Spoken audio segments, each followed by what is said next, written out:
Wonderful. Well, I want to welcome all of you here today. I am Joanne Barefoot. I am CEO and co-founder of AIR.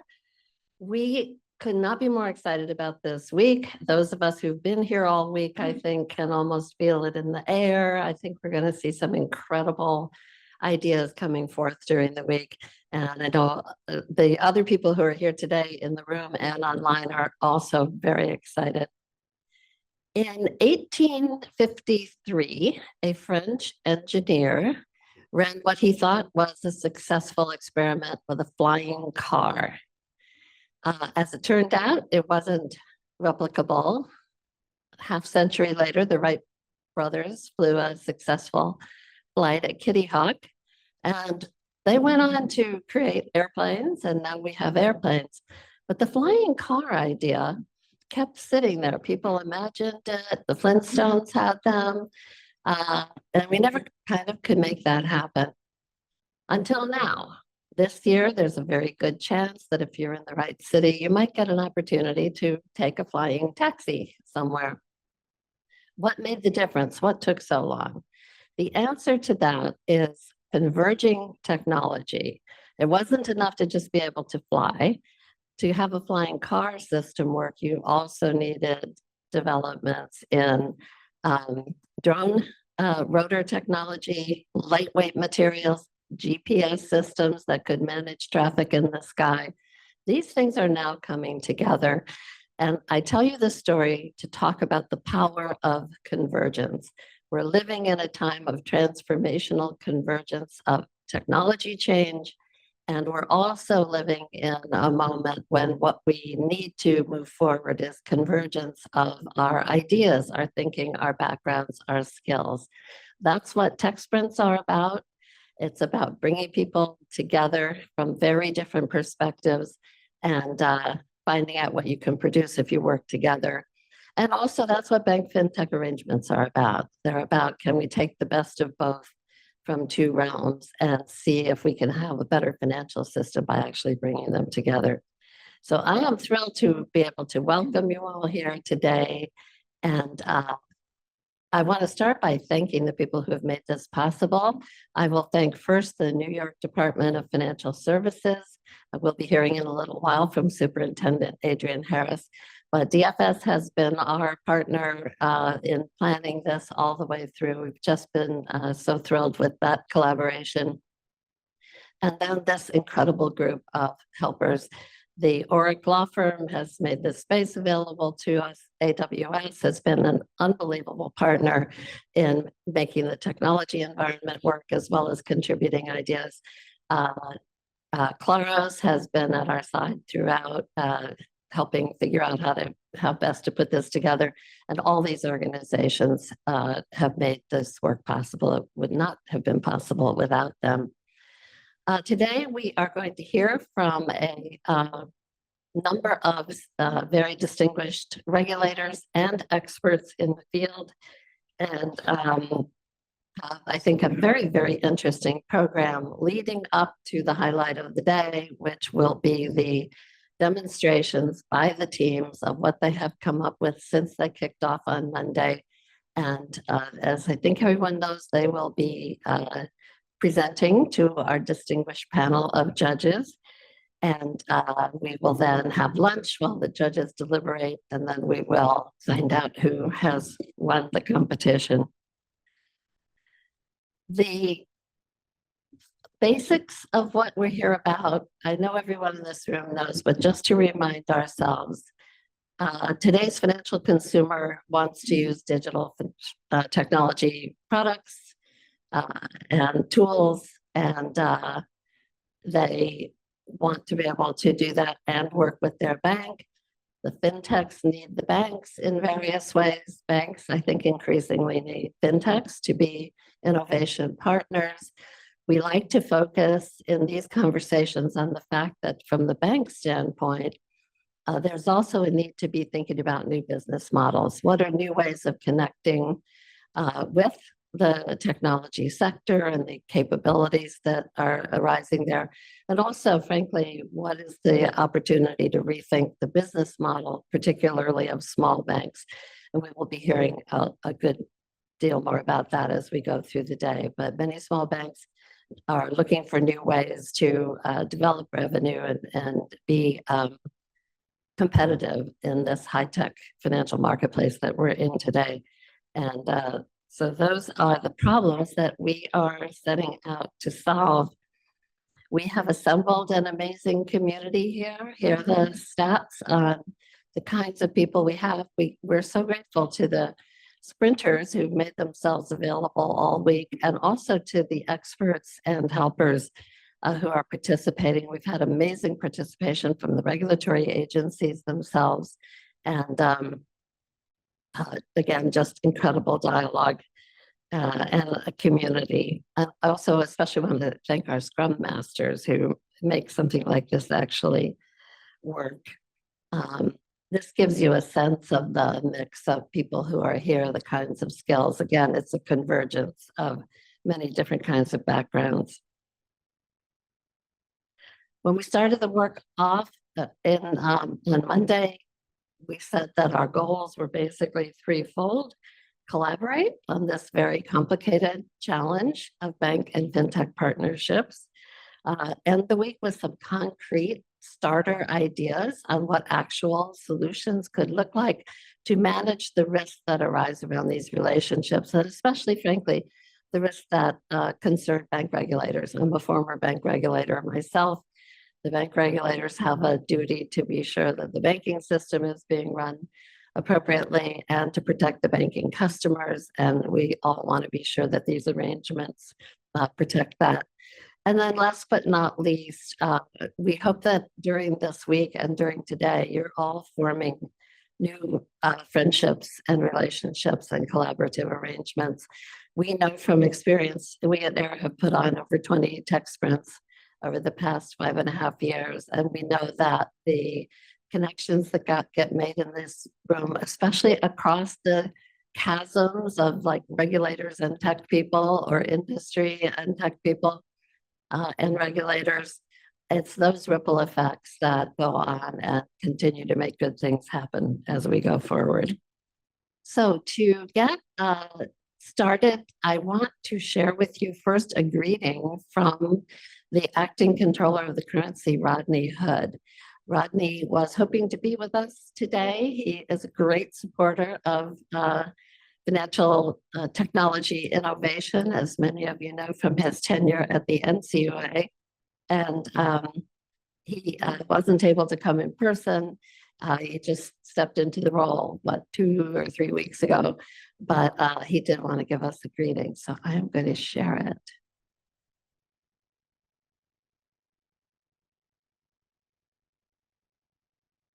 Good morning.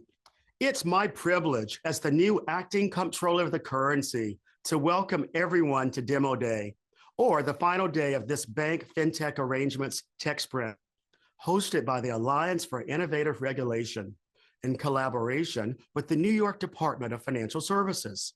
I was sworn in as Acting Comptroller of the Currency a little over 2 weeks ago. However, I am no stranger to the concept of tech sprints and the significant value that these exercises can provide to banks, fintech firms, regulators, and ultimately, consumers. Forums such as this, in which diverse stakeholders are at the table together to consider solutions to common concerns, have the potential to pay huge dividends. Innovation and technology can provide banks with valuable tools and resources to not only improve their back office functions and processes, but to also better serve their customers. I have long supported ensuring regulatory clarity and a framework that enables banks to embrace innovation in a prudent and pragmatic manner, while ensuring safety, soundness, and consumer protections. While bank fintech partnerships can indeed provide benefits, they also carry risk.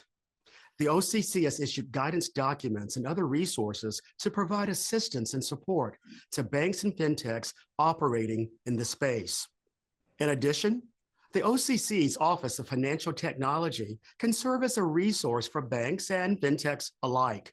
This office, housed in the Bank Supervision Policy Unit that Senior Deputy Comptroller Gervetta Gardner leads, serves as a central point of contact and clearinghouse for requests and information related to financial technology, including Bank Fintech Arrangements, artificial intelligence, digital assets, and new and changing technologies and business models. I know that Ms. Gardenier and members of her team have been participating in the TechSprint activities this week and will return to the OCC benefiting from their experience. And I can't wait to hear from them upon their return. I certainly am sorry I'm unable to attend today's events in person, but know that you have an excellent program. I'm indeed confident that the time and energy that participants have invested over the last couple of days will prove to be quite meaningful and valuable.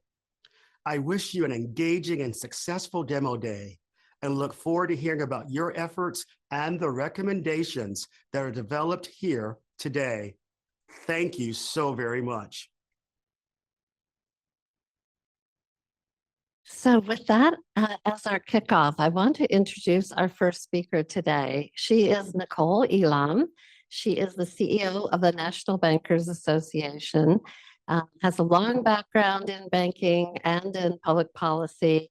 And we've had the pleasure and privilege of working with the NBA over the last couple of years on the challenges facing minority depository institutions, which are, you could generalize that they're among the smallest of the small institutions facing tremendous challenges and opportunities with technology. So join me in welcoming Nicole.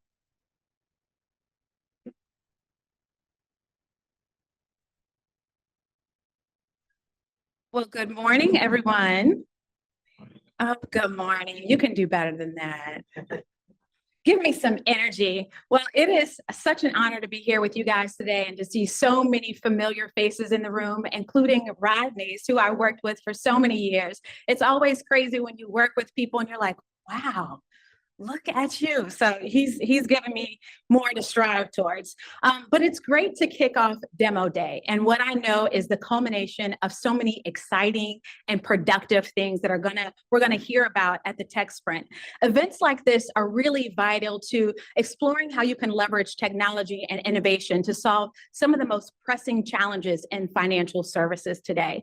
But as we talk about those challenges, we would really be remiss if we didn't talk about some of the specific hurdles that minority depository institutions, or MDIs, experience as some of the smallest of the small community banks. MDIs are committed to empowering communities that are oftentimes underserved by traditional banking. But as we look at the evolving tech landscape, we know that MDIs and small banks are at a pivotal crossroads, trying to keep pace with the digital transformation that is rapidly changing the financial services industry. The reality is that they oftentimes lack the technology and the resources needed to thrive in this fast-moving landscape. And the challenges are numerous, from cost to capacity to the complexity of integrating new technologies. For one, the cost associated with implementing technology is oftentimes insurmountable for small banks. You think about big banks, they spend $17 billion a year on technology. The average asset size of my member bank is only $400 million. So they are the smallest of the smallest, trying to keep pace with a growing cost of technology. In fact, 65% of MDI leaders in our most recent member bank survey said that the implementation cost of technology alone are one of the biggest significant barriers to adoption. On top of that, more than half of MDIs reported that the lack of internal technical expertise makes it harder to integrate new technologies into their operations effectively and efficiently. Third is the complexity of integrating new technology with existing systems that only adds to the burden. Many are still working with outdated core banking systems that weren't built for modern digital tools. This creates significant friction when attempting to integrate new technologies, leading to inefficiencies, delays, and sometimes introducing new security burdens.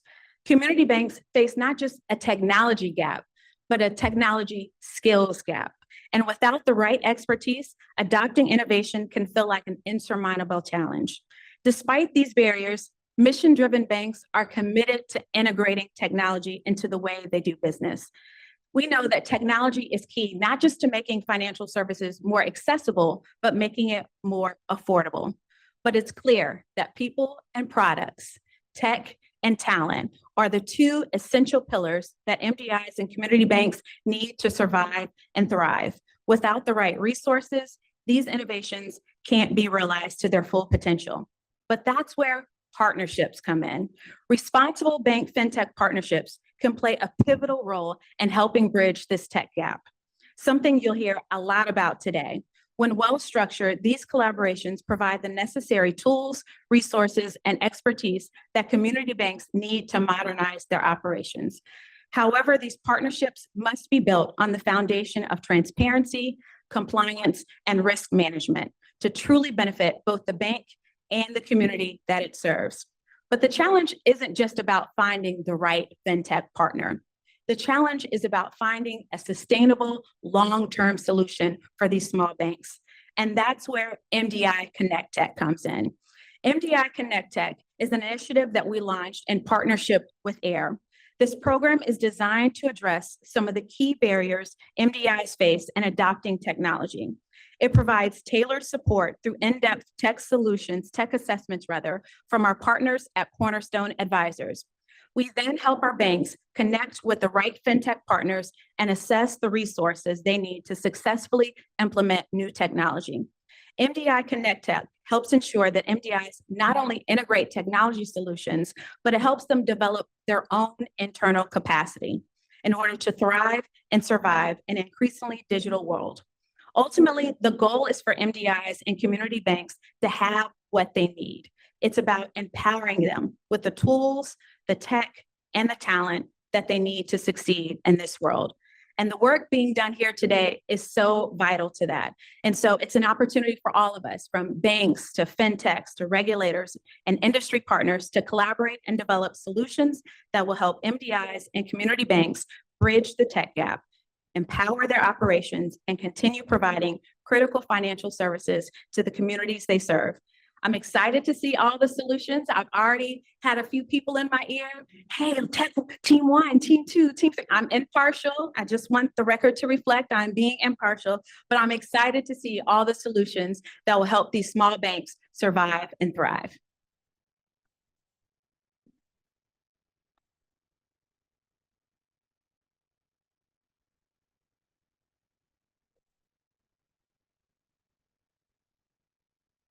Thank you so much, Nicole. Very exciting. And now I'm excited to introduce Jonah Crane, partner in the Claros group, who, as I mentioned, Claros's team have been working with us throughout all of the preparation for this. Jonah has a long and distinguished background. You are going to need the clicker. I know you have slides. And so welcome him. Oh, he needs this thing. All right. Well, thank you, Joanne. Let me start by saying, that we really appreciate at Claros the opportunity to collaborate with AIR on this TechSprint. It's a really important initiative. I'll talk a little bit about why. And I want to acknowledge my colleague, Patrick Haggerty, who's been here all week, along with many others providing technical advice to the teams, and nobody better than Patrick to do that. At Claros, when we have hard questions, we ask Patrick too. So thank you for the opportunity to collaborate, Joanne. I have, I think, 10 minutes. I had originally thought I prepared something for longer. So I kept my sneakers on and rolled up my sleeves so I can run fast. We're going to do a little bit of a speed run. I'm going to primarily try to make a few points and not try too hard to string them together coherently. So let's see what happens. I found it hard to think about the weeds of bank fintech partnerships without addressing at some level the elephant in the room, which is, what's the direction of policy under this administration? There's sort of a lot of information and news coming out very quickly. Are we going to completely consolidate the regulatory agencies, et cetera? And I think it's a little bit hard to find firm ground under our feet here. So I wanted to offer a few thoughts that I think are specifically relevant to the issues facing the bank fintech partnership world. And we'll get to that. So what's going on under Trump 2.0 so far? A handful of the touchstones that I used to use to think about policy in this administration have become obsolete, at least based on where I stand. I used to think, right after the election, personnel is going to be policy. Let's see who's going to run the agencies. I do not think that is true anymore. It appears, with all due respect to Rodney Hood, that right now, whoever is nominated to run these agencies is going to be taking direction from the White House, which is accumulating a lot of power in the White House in ways that we have not seen in a very long time. One thing that remains true: the tails are still fat. You must use a lot of imagination to think about what might happen, what they might propose in this administration. The last month, I think, has shown that they're going to be more aggressive in a lot of areas than we might have anticipated. So think creatively. Outside of crypto, it's never clear coming out of the election sort of what the financial services policy agenda was going to be. I think that's still largely true, but I don't think it's the case that there are no clear priorities. I think there is, broadly speaking, an agenda. And I'm going to talk, this is not unique to financial services. This is a completely new approach to the administrative state entirely. Financial services are being caught up in that. I'm going to run through some key points of this. I cherry-picked all these points because I think they're specifically relevant to the bank fintech partnership space in the following sense. For the last several years, those of us in that space have been asking for, begging for, crying for clarity. And I think a lot of the elements of this new platform are going to make it a little bit harder to achieve that clarity. One, slashing the staff.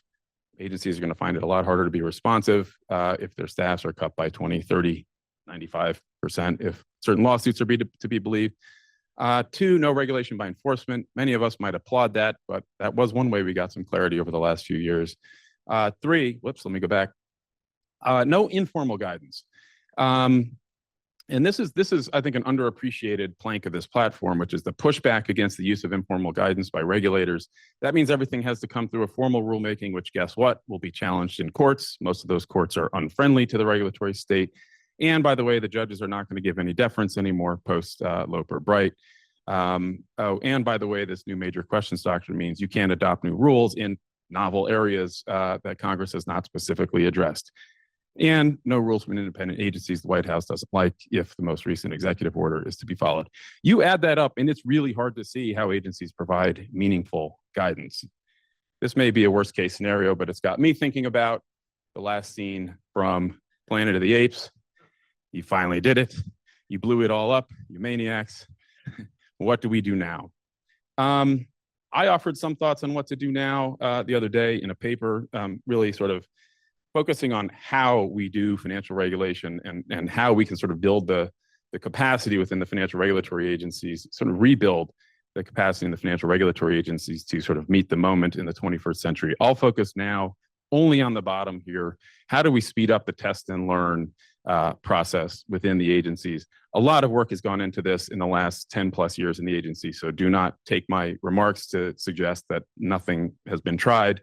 I do think we've taken steps backwards, and I'd like to see us re-engage on all of these. I think tech sprints are a really important piece of that puzzle. They're a tested methodology. I think you'll see the results of that later today. I was here for a mini tech sprint in the fall and was amazed by what was produced in like 3 short hours.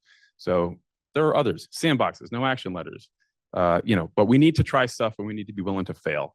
And I think that is something that's been lacking a little bit. So now let's dive into BAS. There are a few slides missing because I was super delinquent in sending an updated deck, but I'll hit the high points are really, one, bank fintech partnerships are not particularly new. Even the sort of modern structures that everybody's using these days. Bancor was founded in the year 2000. Even Simple, I don't see Shamir in the room. He's never here when I want to make fun of him. Simple was founded in 2009, which means Shamir is getting old. These things have been around for a while.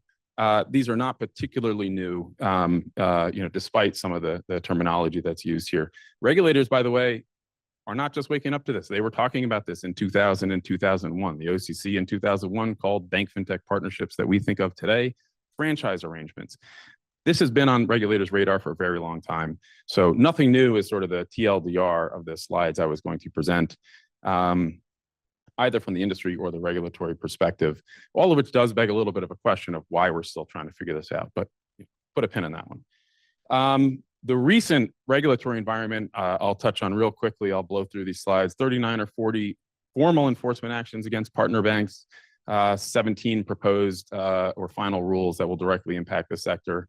We've identified 200 plus partner banks at Claros. I think there are 100 that have 3 or more partnerships. So do that math.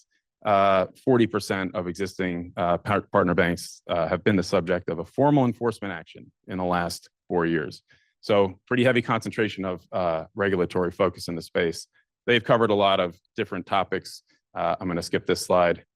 Slides available if you want them.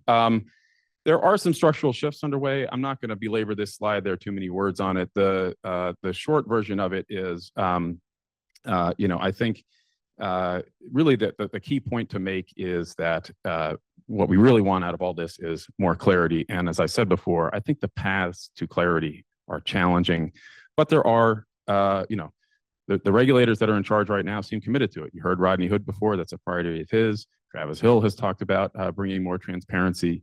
And these are some different ways they could do that. Regulatory guidance, as I said, I think challenges if we're not going to do informal guidance, et cetera. But nonetheless, this is a potential path.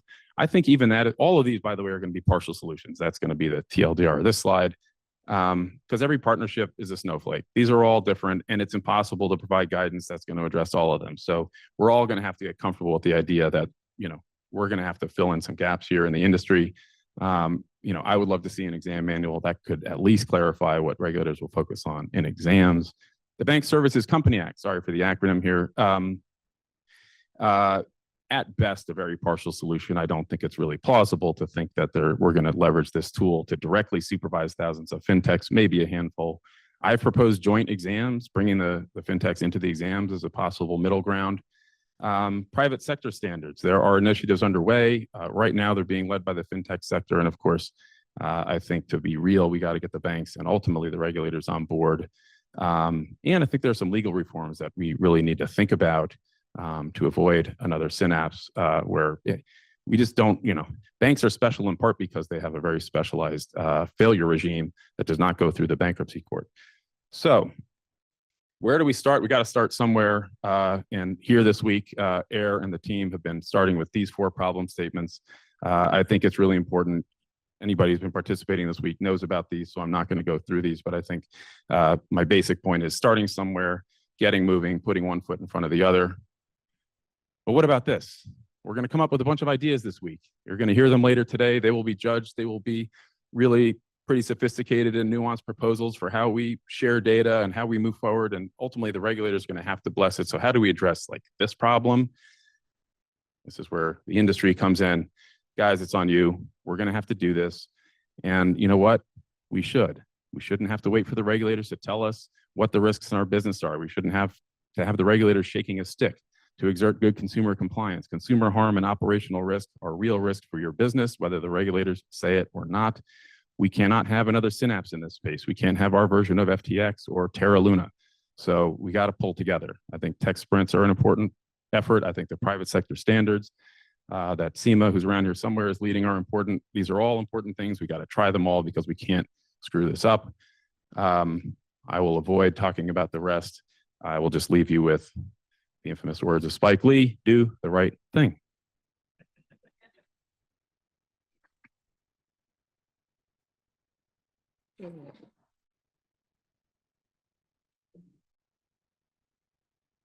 Thank you, Jonah. That's fantastic. All right, so now it is my pleasure and privilege to introduce our next speaker, Superintendent Adrienne Harris of the New York Department of Financial Services, who, as we keep saying, has been a wonderful partner to us in this effort. Adrienne has an amazing career and background. She's been the superintendent since 2021 and previously had a distinguished career in the law. She has been a startup founder and participant in the financial space. And she was also, when I first met you, you were the special assistant to President Obama for fintech or bank financial innovation. So welcome to the stage.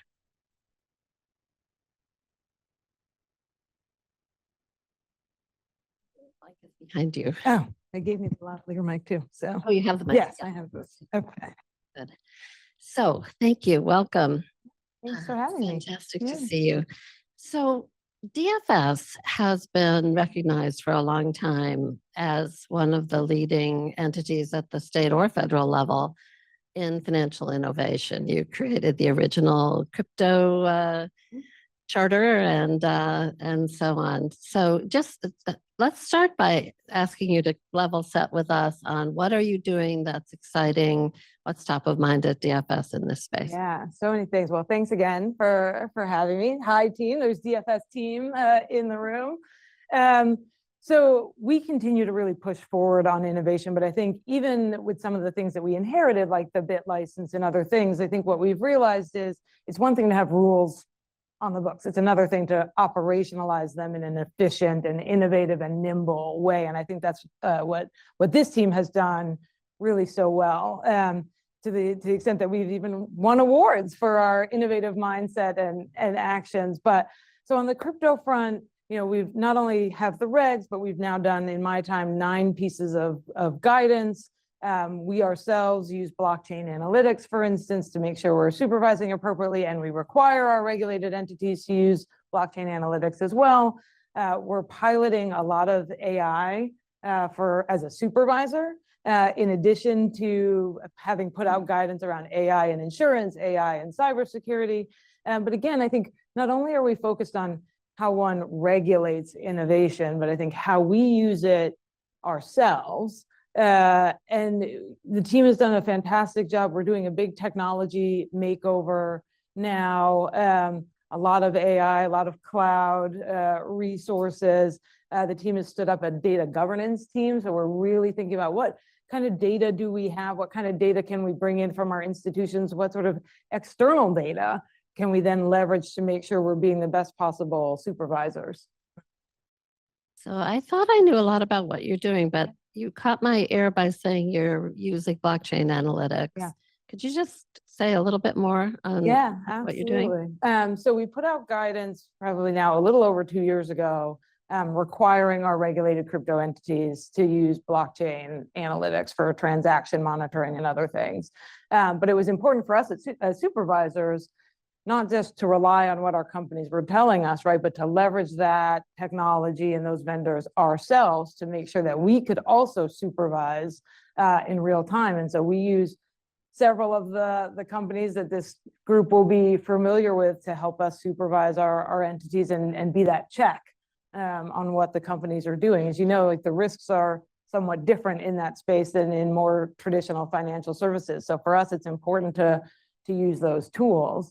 But similarly, even in other areas, right? You think about banking and all the events of 2023, we now have a really innovative banking dashboard that allows us to use sort of traditional call report type data along with more real-time data from our banks, again, along with external data that doesn't come to us in the regulatory context, but that we can glean from public sources to put together a more robust look at the health of our entities and the markets we regulate. Thank you. I'll say to the regulators in the room, you and I have talked about this, Adrienne, there's sometimes maybe not enough focus on the need for the regulators themselves to modernize technology, get better data, use it in new ways. So, but let's take this to the focus on the consumer. That's at the heart of this whole thing. You're trying to be sure they're protected. People in the room are trying to be sure they're well served and getting what they want. Talk about your view of what the consumer wants and needs in this day and age, and also the risks that she or he may be. Yeah, I think, you know, one of the things that's been so important to me in this role and that was so attractive to me about this role is I thought New York as the financial capital and DFS, given the breadth of things that we regulate, was the perfect place to prove that you can protect consumers and markets and be good for business at the same time, that those are not mutually exclusive public policy objectives. So when it comes to consumer protection, right, we think about that not just in the enforcement context, which I think is sort of the default that people think about when they think about consumer protection, and not just rule writing, but making sure that consumers have real choices that are safe for them to use. And so for us, that means how do we take new innovative products and services and make sure they're safe for consumers to use, but also make sure, right, that there are still bank branches, for instance, that people can go to. So we really do a lot to make sure that that choice is both available and safe, we spent a lot of time when I first came into the seat on check cashing, which is not necessarily innovative, right? But it's changed quite a bit as consumers have written or get fewer and fewer checks. We redid the methodology in New York because in New York, the check cashing fees were tied to CPI. So check cashers were entitled to an annual automatic increase tied to CPI, which just didn't make any sense. And of course was hitting LMI consumers at the worst possible time. So we changed that methodology to something that was much more based in fact and their cost, but at the same time, we're a prudential regulator of those entities. So we really had to use data to make sure that those entities could continue to operate profitably in the state, but that they weren't being predatory. And it was interesting how much pushback we got from legislators in those LMI communities. And these services are so essential. And we said, yes, they are essential, but just because you're essential doesn't mean you get to be predatory. So we want to make sure those kinds of traditional services are working well. But similarly, as we start to think about things like buy now, pay later and earned wage access, the key is making sure that consumers have choice to conduct their financial lives the way they see fit. And I would say, the only other thing I would add is it's interesting to me, often I will hear regulatory colleagues opine or wonder about the use case of certain innovative products and services. And my view is that's not really our job, right? The market will decide what's useful and what's not useful. Quiet clap from some folks. But it is our job to make sure that those things are safe for consumers and that they don't create disturbances in the market. I realize this is not a representative group, but I'm nevertheless going to ask how many of you have been to a bank branch in the last 6 months? Interesting, thank you. In my case, I think it might be, if you ask me 2 or 3 years, I might say no, so. Well, but it's interesting because we think this is shifting so much, but when I was teaching at the University of Michigan and Vice Chair Barr was Dean of the Public Policy School, then I would ask my students every year, right, how many of you go to a bank branch? And I was thinking like none of them would go. Almost all of them would go. And then I'd say, where do you like to bank, right? Do you want to bank with a chime? Are you more B of A? And every semester I was shocked that the students would say the University Credit Union. I like to go into the credit union and talk to somebody. And then they would inevitably say they would also bank with a large bank because that's how parents sent them money, right? So that was also a piece of their financial puzzle. But I think it goes back to that choice and letting people make decisions in their financial lives. And that decision-making is going to be dynamic as your financial life evolves.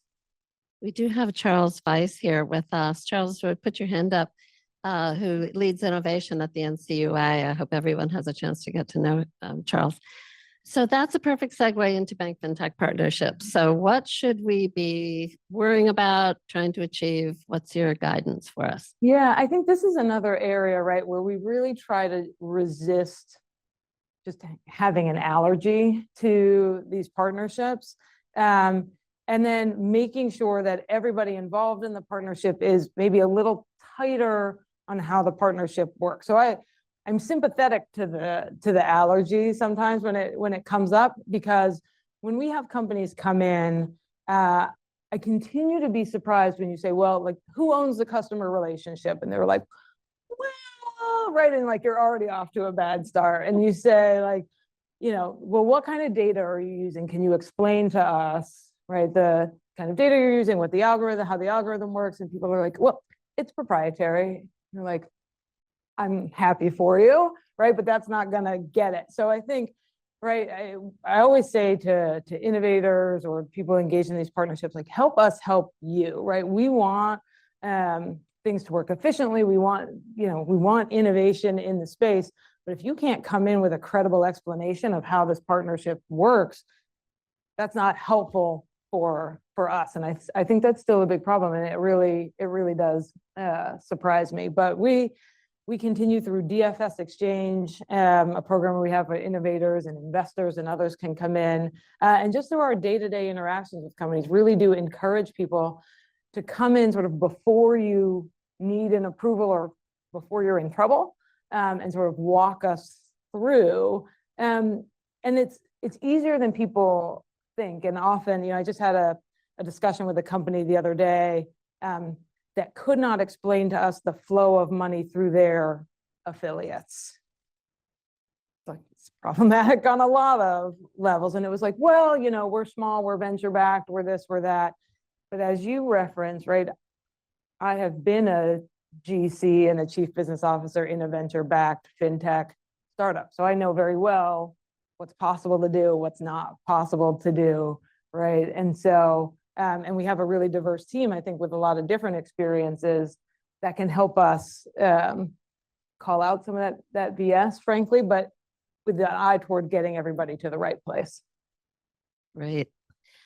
So we can't have a discussion of financial innovation without talking about AI. We can't have a discussion of anything without talking about AI. Just give us a sense of what you are excited about and worried about, particularly with generative AI, but in general. Yeah. Well, we recently did 2 pieces of guidance, and we'll have some more coming out this year and in subsequent years. The first thing we did, and I think to your point, right, AI is so big. Everybody just talks about AI as if it is this one thing that manifests in one way. And it's too big to think about that way. And so for us, we really wanted to break it down into more manageable pieces, because when we give guidance, or if we write a rule, it has to be both practical and actionable. So the guidance we did on insurance, we did pricing and underwriting. We didn't do claims management. We didn't do customer service. That stuff will come, but it was important to isolate, right, that piece of the puzzle. And then we did guidance on cybersecurity and AI. And there we really focused on the enhancement of threat vectors through the use of AI, right? No longer is it just the purview of, is it just nation states that can perpetrate large cybersecurity crimes? A single person can do it from his or her garage through the use of AI, and companies need to be prepared for that. But there are also really important use cases for defense. If you're a big company that's worried about those threat vectors. And then I would say, right, to your earlier point, we're looking at ways that we can use generative AI as supervisors. So we have a couple of pilots that we've been running, from the very simple, right, a chat bot on the DFS website that we've been piloting that would enable any of our stakeholders to just come and ask questions. Do I need a bit license, right, if A, B, and C, right? And the chatbot could answer you and then point you to the source material in the law that would help you to answer that question. We're also using AI on our climate disclosures that we get from P&C insurers to help us read through, summarize, synthesize that material. And then we're working on a project with the State University of New York system to look at weather data, homeowners insurance data, and mortgage data to see what we might detect in terms of patterns around insurance company withdrawals, right, mortgage underwriting, and climate redlining as we all sort of experience climate change. So lots of work to do there. You mentioned cybersecurity, Adrienne.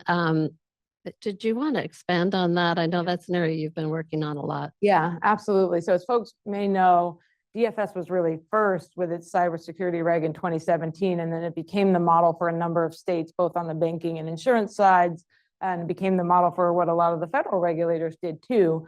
We just amended the reg at the end of 2023, because the time between 2017 and 2023 in cybersecurity years is quite a lot of time. And we did a number of things in the new reg. We adjusted our tailoring in the reg and some of our exemptions, because we regulate, on the one hand, 15 GSIBs and multinational insurance companies, and on the other hand, the small community bank and the 2-person insurance brokerage. And so we needed to craft a rule that could fit all of those types of companies. And so we had to go back and really revisit the tailoring of the rule. We focused a lot more on governance than the original rule, right? I think now companies are much more sophisticated about cybersecurity. There's more expertise in the marketplace, even though it's still in very high demand. But it felt important to say more about companies' responsibility from a governance perspective, the reporting lines of the CISO, what the board should be doing, right, and their responsibilities there. So that was part of it. And then we spoke to things that just weren't as prevalent in 2017, like ransomware. And for us as regulators of insurance, regulators of cryptocurrency, regulators of the rest of the financial ecosystem, thinking about that Venn diagram of how ransomware gets demanded, paid, right, through what types of companies. So there's a cybersecurity component of it, but there's also a different part of our regulatory brains that we had to think about in crafting that. So we only have a few minutes left.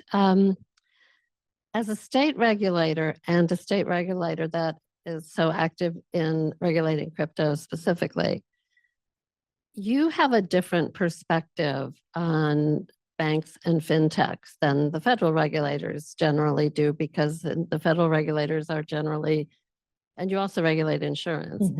The federal regulators are regulating the depository institutions, not if we don't count the CFPB broader mandate in some areas. Maybe your final thoughts on how do we collaborate better? How do we learn better from each other across these segments between the federal and the state, and between industry and the regulatory world? What are the secrets there? Yeah, I don't know that I have the secrets or the silver bullet. I think, as Pollyanna and trite as it might sound, there really isn't as much communication as there could be and should be. And some of that, I think, between industry and regulator is just maybe muscle memory that comes from financial crisis days. But I think we always counsel our regulated entities, got to come in early, you got to come in often. If we read about it before we hear about it from you, we're in a bad spot. I think the states, and I see my colleague Commissioner Salazar here in the front, I think the states do a really good job coordinating, collaborating, talking with each other, whether it's about big picture trends and patterns or particular regulatory issues that we're dealing with. And I think that collaboration has paid lots of dividends and continues to be really important.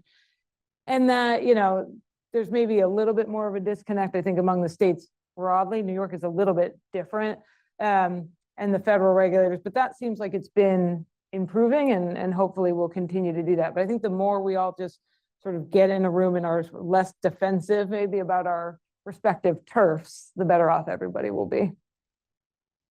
Do you have one bit of advice that you want to leave us with? What's the most important thing for us to take away from your comments? My most important piece of advice always is do not surprise your regulator.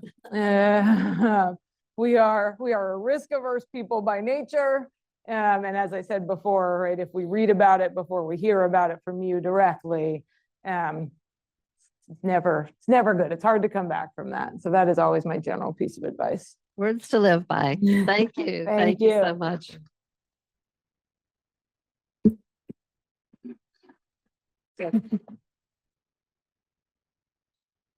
Now,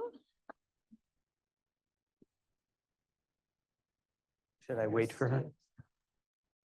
so now we are going to have the opportunity to hear from Michael Barr. Michael Barr is the Vice Chair of the Federal Reserve Board. He is the Vice Chair for Supervision and has been in that role for a long time and has a long and distinguished background in the field, including having been Assistant Secretary of the Treasury for Financial Institutions, which was where I first got to know him. And also, as Adrienne mentioned, leading the amazing work at the University of Michigan, which happens to be my alma mater, in this whole space and many other things. So Michael is going to share some remarks with us, and then we're going to have a fireside chat. So welcome to the stage, Federal Reserve Board Governor Michael Barr.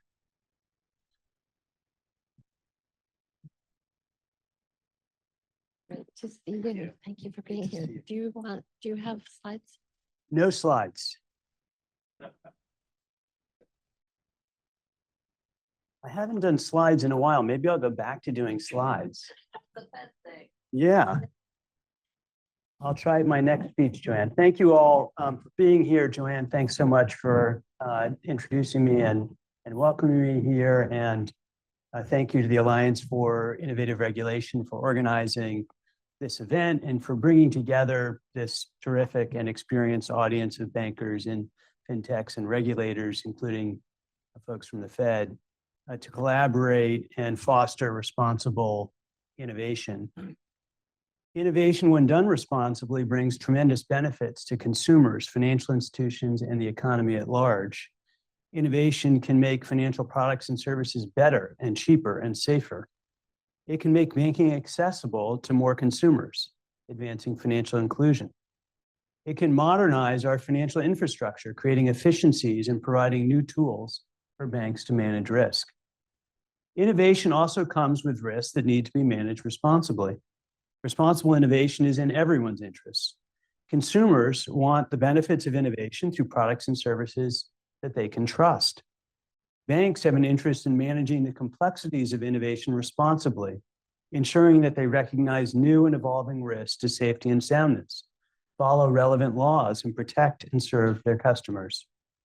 Fintechs often play a key role in offering products and services that allow banks to meet these needs. And regulators and supervisors should develop regulatory and supervisory frameworks that allow banks to clearly understand and manage the risks associated with innovative activities. To achieve that, regulators should provide ongoing transparency and clarity on our approach.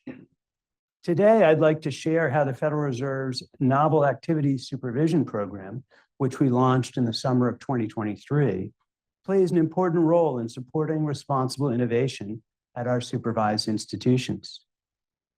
Prior to this program, the Federal Reserve had established temporary working groups and task forces to better understand evolving technologies to inform supervision. Ultimately, though, we determined we needed a dedicated supervisory function for novel activities. There are a number of factors driving that decision that guided how we designed the program. First, we understood that the pace of innovation was rapid, and we knew that there would, of course, be benefits and risks stemming from innovation in the financial system.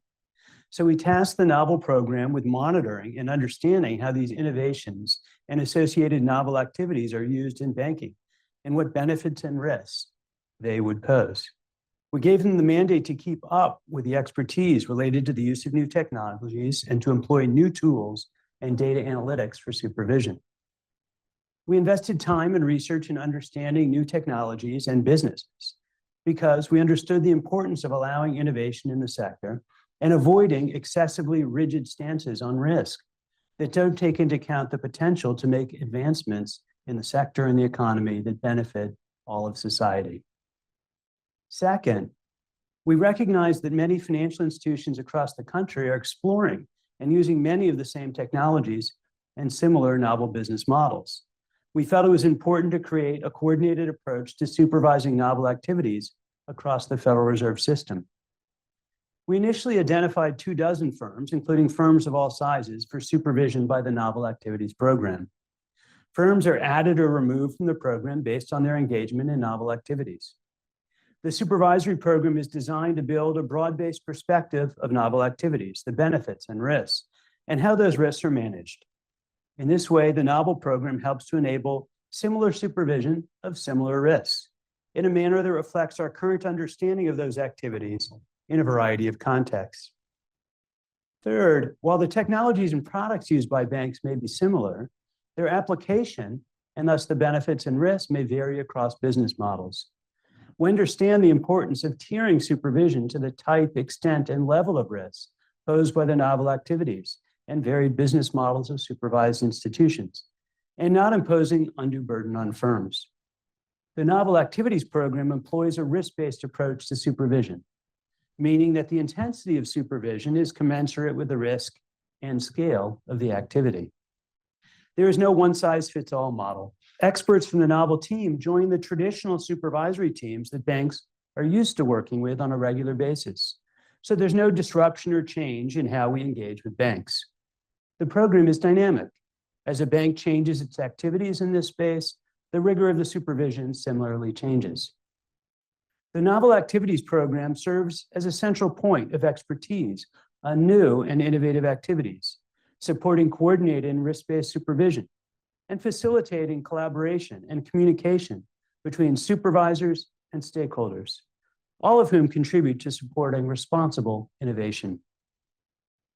Next, let me speak to two important principles in our program: clarity and collaboration. Starting with clarity, for banks beginning to explore new technologies, supervisors should engage early in the process to understand the technology and the risks, and provide a clear sense of their expectations along the way. Engagement allows for banks and their supervisors to share perspectives on effective risk management practices and the application of new technologies. Early and open dialogue creates opportunities for supervisors to provide feedback to banks on necessary risk management frameworks early on in their innovation process, and to have an open dialogue that builds trust as product goes to market. As novel activities become more developed, we can issue guidance, resources, and other types of communications to further disseminate information, gather input, and provide clarity on effective risk management for novel activities. For example, in May 2024, the Federal Reserve, the OCC, and the FDIC released a guide to assist community banks in developing and implementing third-party risk management practices, which could be a useful resource for banks seeking to engage in novel technology-based partnerships. A few months later, the agencies issued a joint statement on arrangements with third parties to deliver bank deposit products and services, which discusses the risks these arrangements can present, offers examples of practices to manage those risks, and reminds banks of existing requirements and supervisory expectations. There's no one-size-fits-all approach in how we engage and communicate guidance to our firms, but it is essential that engagement happen to provide clarity to all parties. I've said it before many times and want to reiterate it here. The Federal Reserve neither prohibits nor discourages banking organizations from providing banking services to customers of any specific type or class as permitted by law or regulation. It is up to banks to choose their own customers and not supervisors. That has been and will continue to be our practice. In fact, banks supervised by the Federal Reserve provide material and important services to the crypto industry. For example, banks supervised by the Fed operate real-time 24/7 payment platforms that serve as a primary mechanism for companies to exchange dollars to settle crypto-assisted transactions. We monitor that activity from both a safety and soundness and financial stability lens, but we do not tell banks to serve or to not serve these customers. Turning to collaboration, the private sector is at the forefront of innovation, and that ongoing engagement and collaboration with industry gives supervisors insight into the evolving nature of novel innovations and developments. Insights gathered from supervision, analysis, and monitoring activities, as well as industry engagement, can identify real improvements to how financial services are delivered to households and businesses, and how risks are managed by banks. Collaboration can also reveal areas where we can provide regulatory clarity for banks seeking to engage in new activities. I want to emphasize the importance of hearing from the public through tools like requests for information, or RFIs. The bank regulatory agencies published an interagency RFI on Bank Fintech Arrangements last July.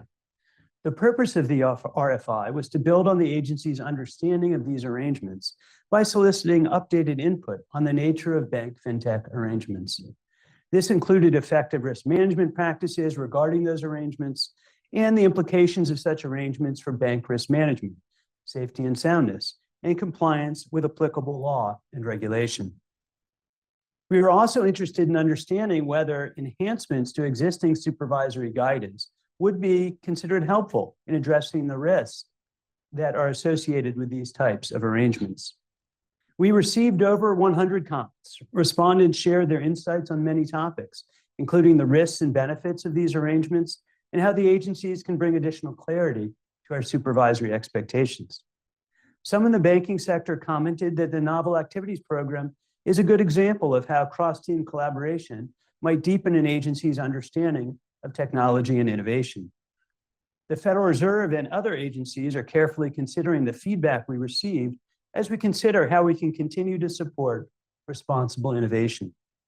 We'll continue to invest time and resources learning more about innovative technologies, such as distributed ledger technology, and bank fintech partnerships to understand how they may benefit the institutions we supervise and their customers.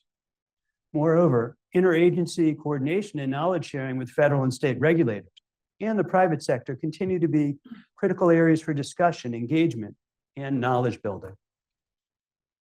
Let me close with this. Thank you for the opportunity to outline the Fed's Novel Activities Program, which I believe has already improved the clarity and consistency of our supervision related to innovative technologies and fostered collaboration as banks and supervisors seek to better understand the risks associated with these activities. I believe this kind of approach will support innovation that benefits consumers while supporting safety and soundness. Thank you very much.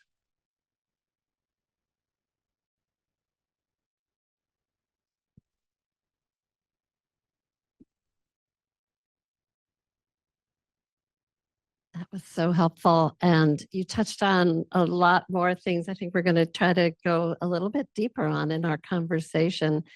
And let me start with your framing this around responsible innovation. As Adrienne said earlier, it's not the job of the regulator to decide what financial products the consumer is preferring to use.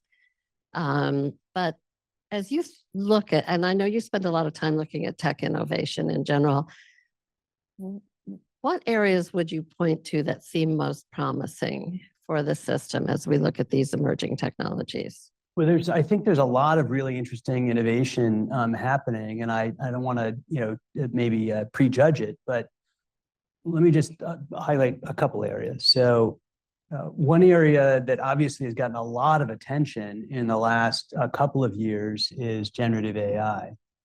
And I do think the advances that we've seen in artificial intelligence are likely to have profound effects on our society.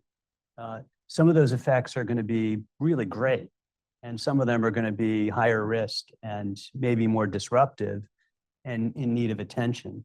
But I do think AI is likely to result in, and already is resulting in, different ways that consumers act with the financial system and with the economy around them.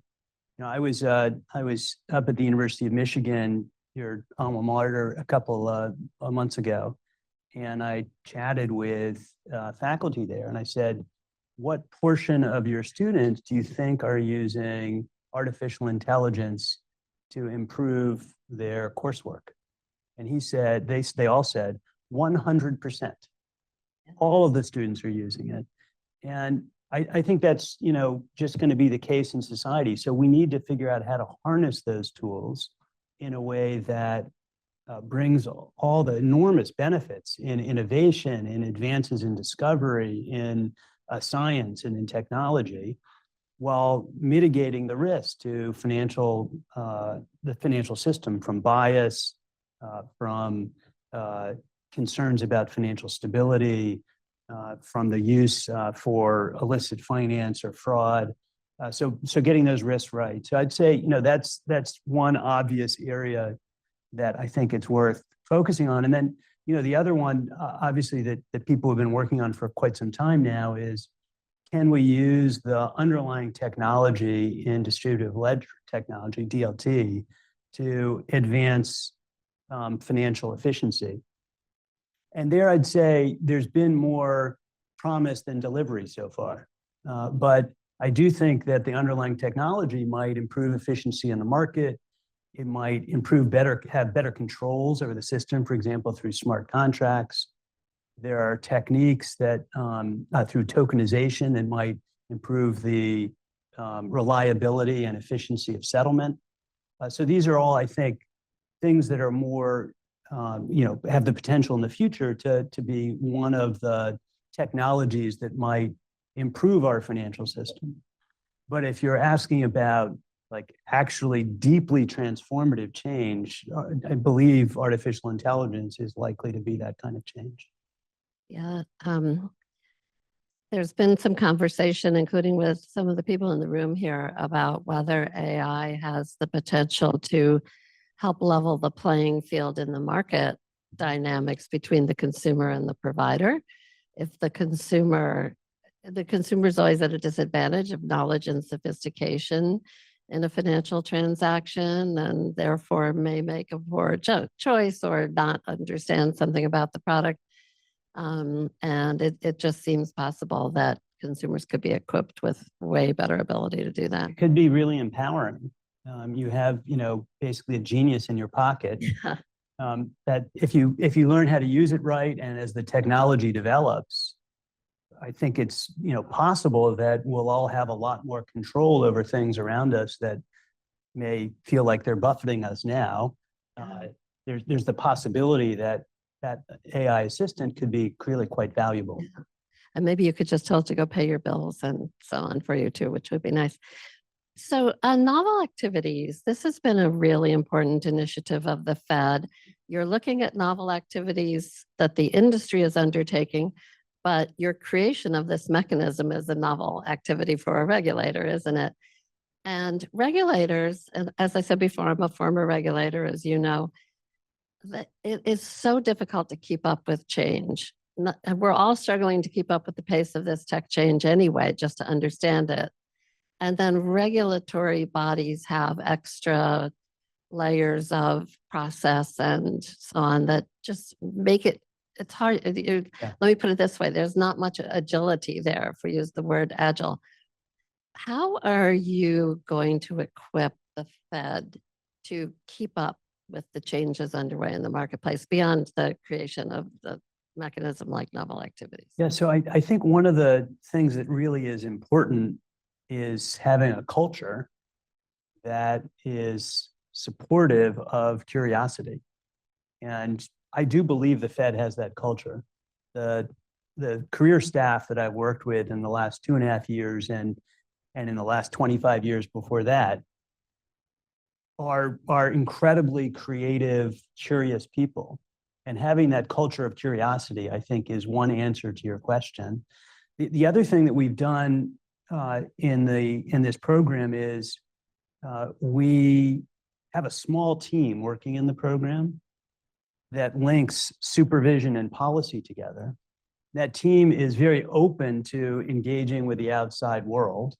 And also, we take advantage of the fact that we're inside one of the greatest research institutions in the world. So we have staff throughout the Federal Reserve System who our novel activities program is engaging with, who are experts in cutting edge technology in the payment system, for example, or who are running cutting edge technology in the payment system, or who are experimenting with cutting edge technology in the payment system.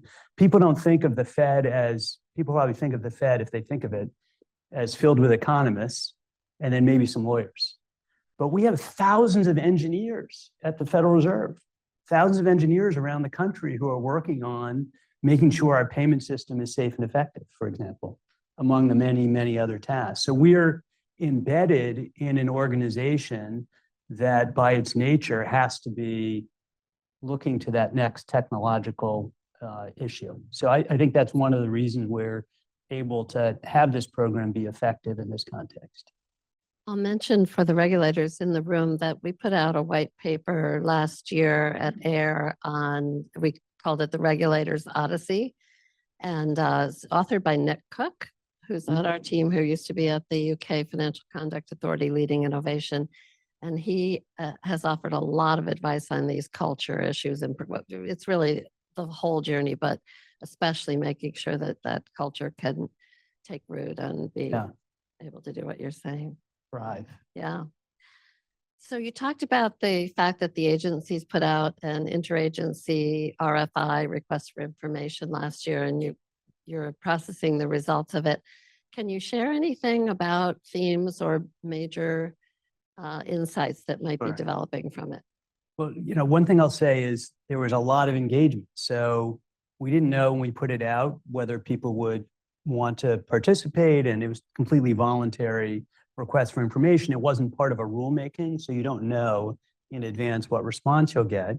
And we got 130 comments, quite substantive, deep comments from across the financial sector and from consumer-oriented groups and civil rights-oriented groups. So there's a lot of engagement, and that was, I think, really encouraging. I'd say a few things. One is we got some nice unsolicited comments about the novel activities program. So I'll give a shout out to our team. We've been doing a fabulous job, and many of them are here in the room with you. The second thing I'd say is there was a recognition, and I mentioned this briefly in my remarks, that there are lots of different contexts for the use of bank fintech partnerships, and they present different benefits and risks in those different contexts. So one of the themes, which is consistent in what our supervisory experience has been, is there's no really one size fits all way of thinking about either the benefits or the risks. So that was a second kind of important theme. A third theme is a lot of the community banks said, these fintech partnerships are really important to us being able to innovate and to compete in the marketplace. So let's find a way to make sure these partnerships can thrive. We got a lot of comments from the consumer part of the world that the regulatory distinctions we have between banks and fintechs are opaque to them. And they don't know, for example, consumers don't know, am I dealing with an FDIC insured institution or not? Am I covered by deposit insurance or not? Do the consumer laws apply or not?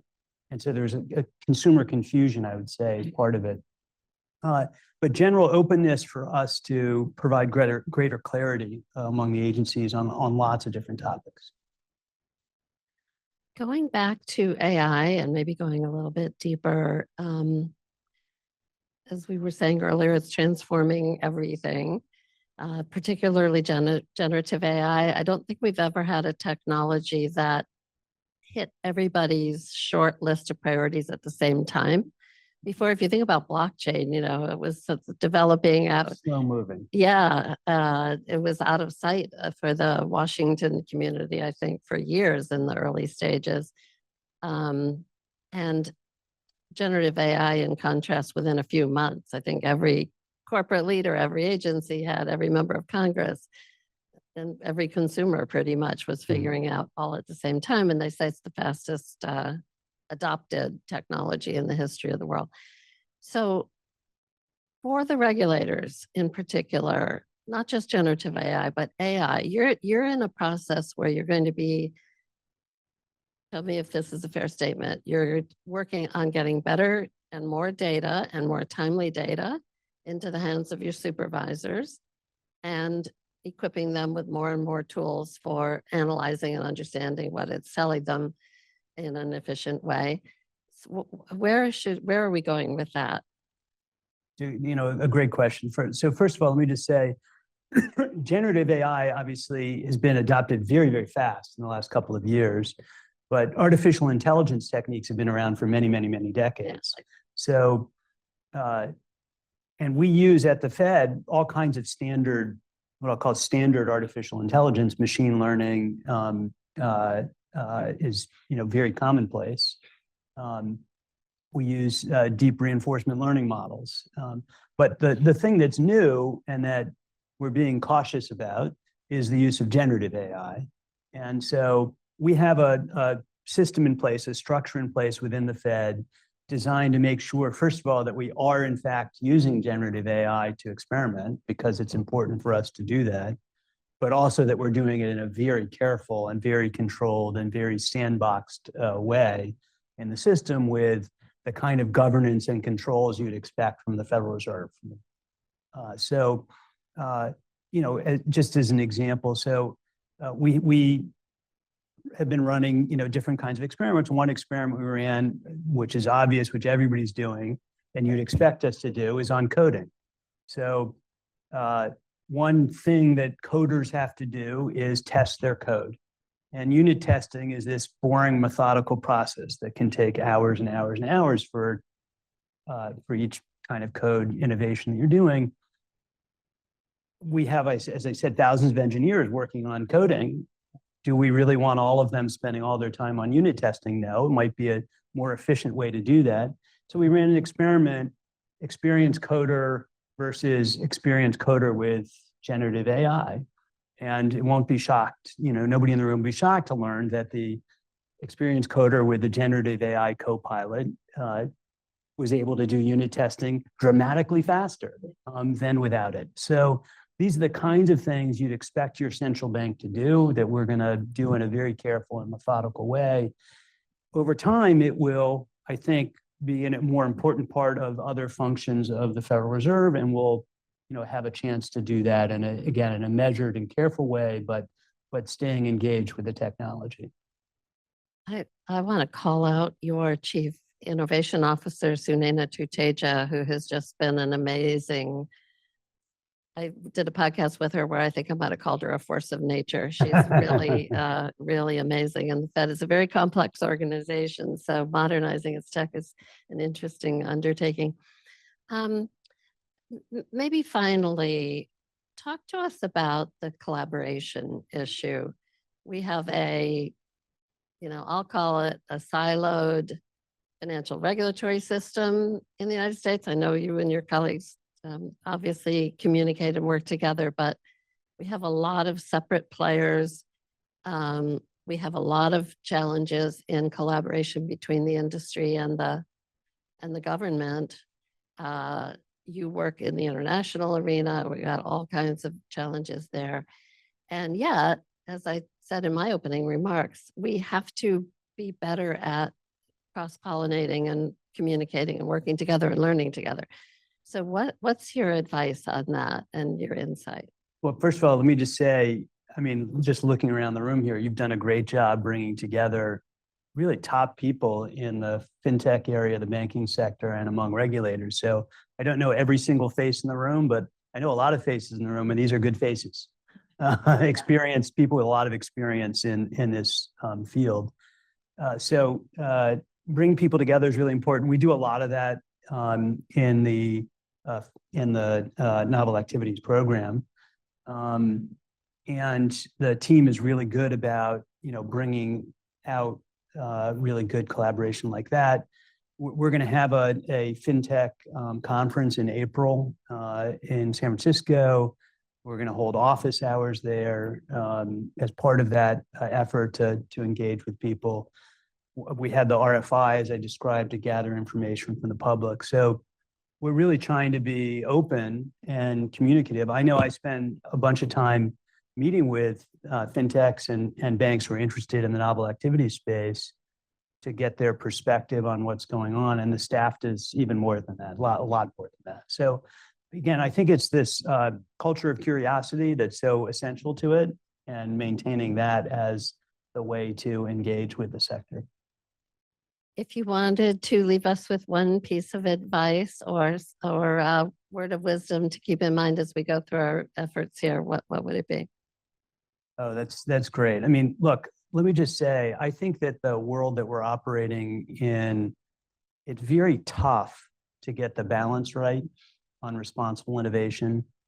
You want to be able to lean into new technologies, and you want to be able to lean into activities that open up competition and don't lock in kind of dinosaur approaches to helping consumers and businesses. You want to lean into those things, but you have to be able to do that in a way that provides clear guardrails so that you don't have institutions facilitating money laundering or terrorist financing. You don't have institutions engaging in practices that hurt consumers or that undermine safety and soundness.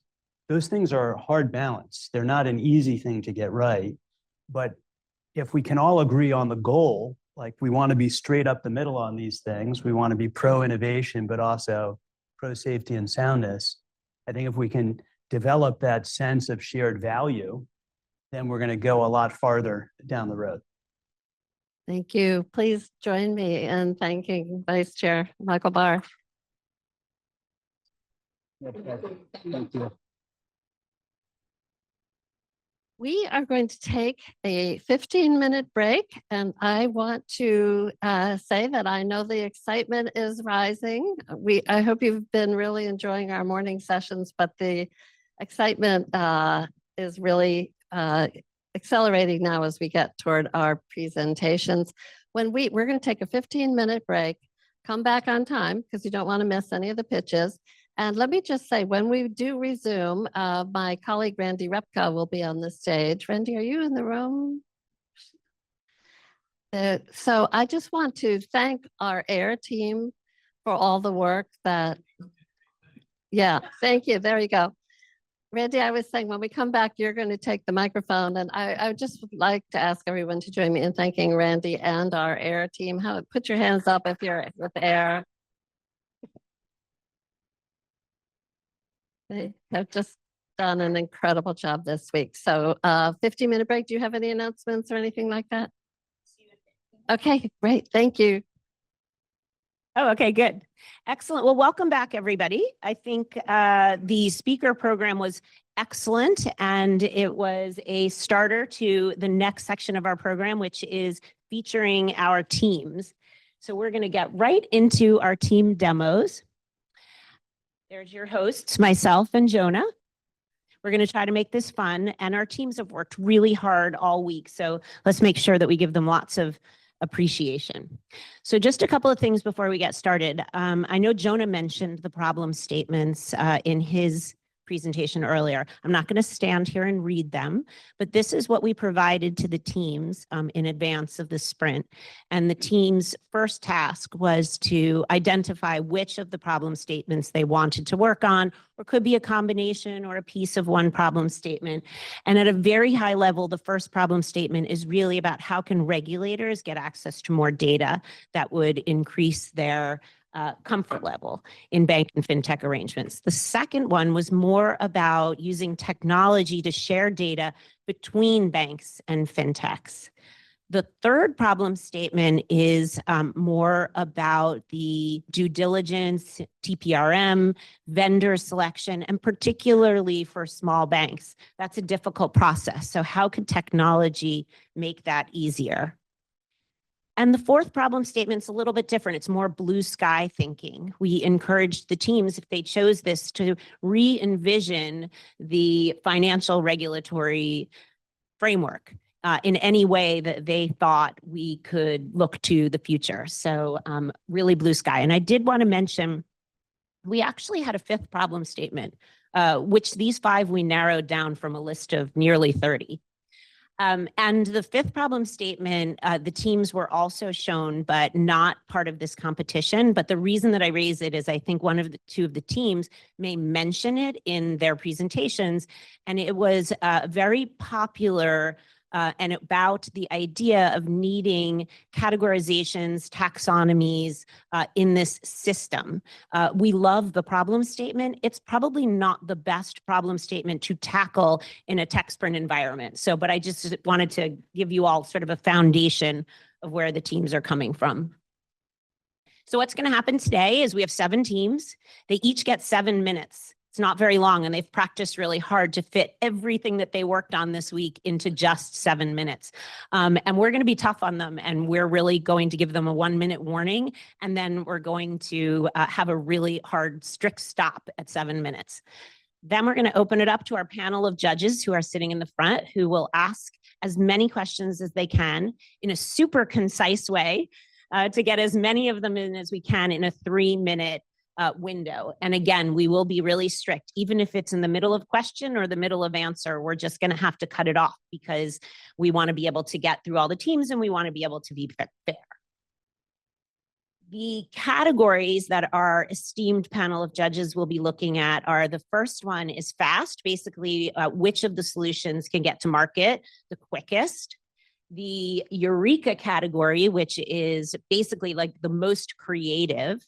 And the jump, which is if it were to be able to be implemented, it would have the most impact.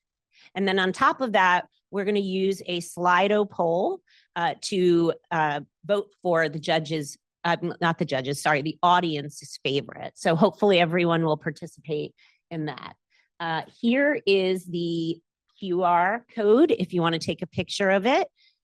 And we also have the code. So you just go to slido.com, and if you put that code in, you will see the single question with the 7 teams by team name, and you can select one of them at any time while the poll is open. And we will show this slide again. a couple of times in case you are not prepared right now. So I'm going to turn it over to Jonah to introduce judges. All right, I'm going to introduce the judges. Judges, when I introduce you, please raise your hand, maybe even turn around and show your face so people know who you are. Teams, now that you know who the judges are, no foul play, okay? I can't monitor Venmo from here, but don't even try it, okay? Brian, don't even try it. All right, let's start from my right, Nicole Elam. You already met Nicole this morning and heard her excellent remarks. She is the president and CEO of the National Bankers Association. Next to Nicole, I'm going from my vantage point, sorry audience here, is Laurent Dome from AWS. Did I pronounce that right? Okay, good. I'm going to Paris in a month, got to try. Next, we have Tony Salazar from Maryland's Commissioner of Financial Regulation. To his right, we have Penny Lee from the Financial Technology Association, Brian Graham, my partner at Claros Group, and Kabir Kumar from Flourish Ventures. Okay. Great. Okay. So we are going to start with our first team. We're going to just wait for them to be escorted in. I think they're coming. Oh, I see. We've got security procedures in place. They've been Exactly. sequestered like the jury. This is good. So the teams have, while they're filing in, we will hand it over to them, but each team has elected a speaker or two, and then the rest of the team will be here to help answer field questions if that's what the team chooses. So come on up, team number one, Fintegrate. Integrate, that's right. There you go. Okay, bear with me 1 second. Clock, since everybody yet has it. No, the clock will start when you start talking. Okay. Good morning, I'm Paris Sands, and I am here presenting on behalf of Team Fintegrate. We tackled problem statement number 2 regarding bank fintech technology integration and data sharing. We were particularly focused on the challenges that some banks have to get their arms around all the relevant data and process that data effectively to assess the risk of their fintech partnerships, both at a macro and a micro level. Today, just gathering the relevant data is very cumbersome. You're looking at, multiple disparate sources of information, disparate systems, different formats, usually more than you can count on 2 hands. And so to address this problem, we developed a product, a solution, Fintegrate 3.0. And it is an AI-powered tech platform that ingests the right data at the right time. It applies bank-selected standards, enabling banks to understand and effectively manage the risks presented by their partner programs. Fintegrate 3.0 is composed of 3 elements. First, through API integrations and other access points, access methods, Fintegrate 3.0 ingests the right data at the right time from sources such as the fintech itself, as well as processors. Second, it applies the bank's selected standards to that data, namely the criteria that the bank has selected based on its risk appetite. Third, the AI-enabled platform vets the data against the standards to yield detailed risk assessments, including trends it proactively identifies based on its logic engine. Essentially, Fintegrate 3.0 is an integrated hub to evaluate and manage the risk presented by the partner programs all in one place. And the tool is totally customizable. The bank can configure it however it wishes based on its risk appetite. So the first element is that the bank configures the tool to receive the right data at the right time based on the risk associated with the different data elements it has selected. So for example, critical subledger data would presumably be uploaded on a daily basis, whereas policies and procedures that need to be updated annually will be updated on that cadence, ingested on that cadence. And you'll have many other data elements such as complaints and others that likely would be updated on a monthly basis. Next, the bank selects the standards it wishes to apply within the tool. And here we've borrowed standards proposed by CFES, but the bank can select any standards it wants. These standards enable banks and their fintech partners to align their expectations for compliance and risk management and to benchmark those activities. FinteGrate 3.0 uses standards selected by the bank as the analytic framework to enable the bank to assess and manage partner program risks based on the bank's risk appetite. Here's an example of a bank that has chosen 6 core risk and compliance areas, some of the usual suspects that you would expect, like BSA, AML, compliance management system, and complaint handling. And within each of these 9 program elements would be applied within each of the 6 core risk assignments. And you can see that these program elements also include some of the usual suspects that you would expect from governance to reporting to issue management. Let's double click into complaint handling as an example. Here we can see how the bank has configured the tool to assign ratings based on the tool's applications of its selected standards to data elements. The bank can configure these ratings in any way it wishes by any numbering scheme, any metrics, be they maturity or be they risk. You can also bucket partners by their level of development, be they pre-launch, post-launch, totally mature, and graduate your ratings to that. And you can also decide what to expose to partners. Let's take a look at our demo. Is that going? Can you tell if how can you tell if the demo is going? This is just only kind of the most important part here. I hope I'm getting a little break on time for technical issues. Randy, can you? All right, so let me just start by saying, go back and do what? Yep. And click what? Is it clicking? Is the cursor moving? Yes, it's moving. Okay, here you can see the dashboard with the data elements that the bank has selected. You can see in the upper left, they've got kind of a heat map for all 9 of their fintech partners with an overall risk rating based on color and score. They've got arrows to indicate the trend of risk, be it up or down or stable. Over on the right, the bank has selected to indicate the volume that they're doing through the partner. This is an example of a front-end fintech for lending. So they're measuring volume to keep track of that. You can see down below, keeping track of policies that will soon be due for review, as well as employee training, tracking regulatory compliance issues based on their severity and how long they've been waiting for remediation, complaints month over month, also upcoming and ongoing exams. It's totally configurable. The bank can select whatever it wants to put on its dashboard within its hub to be the central repository for review. We've got a partner who is trending up in risk. Let's take a look at that.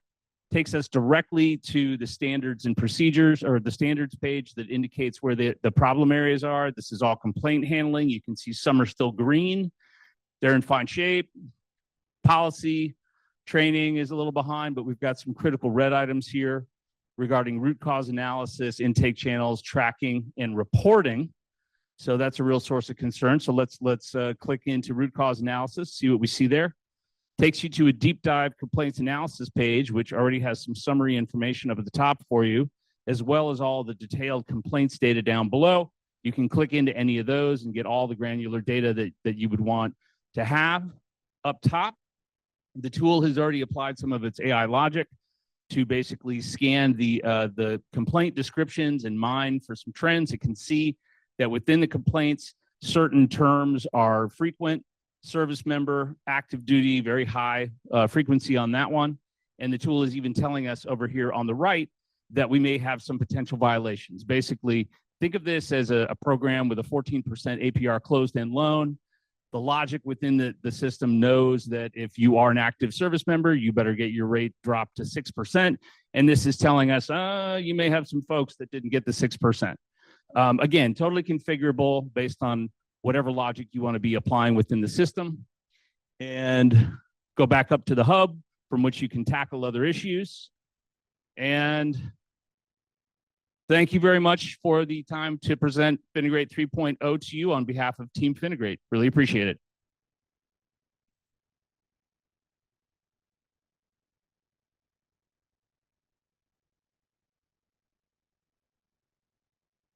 Good. Answer questions.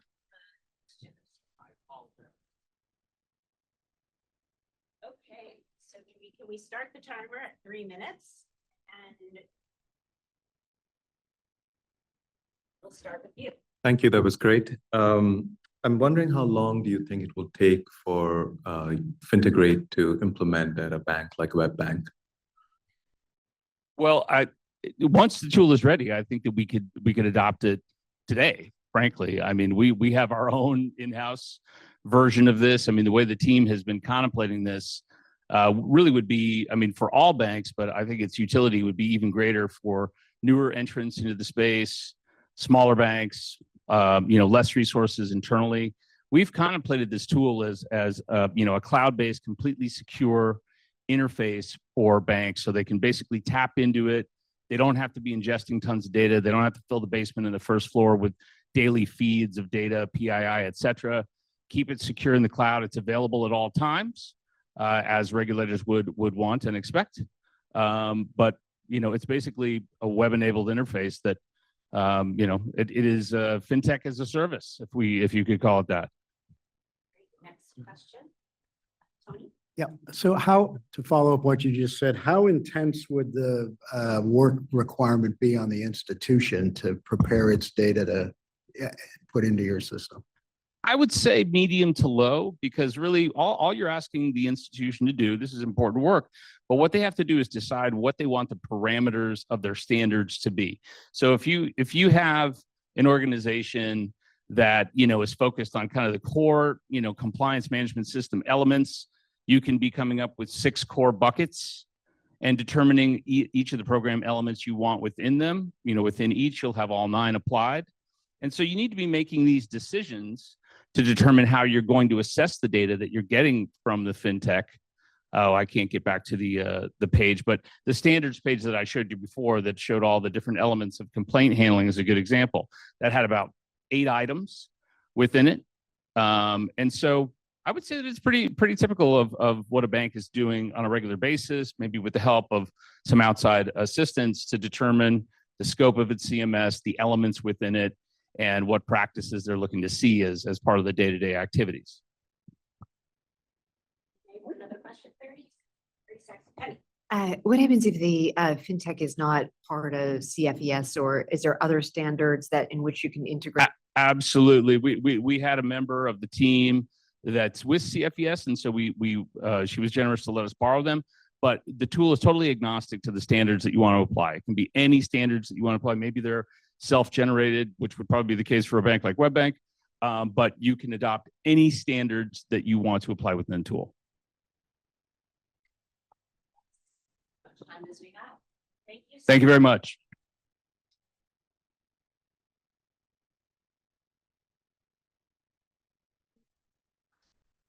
Yeah.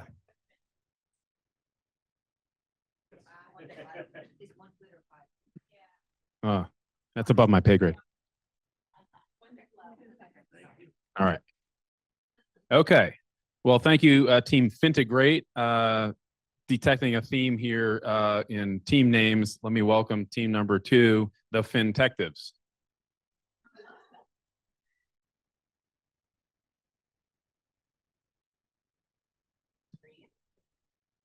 All right.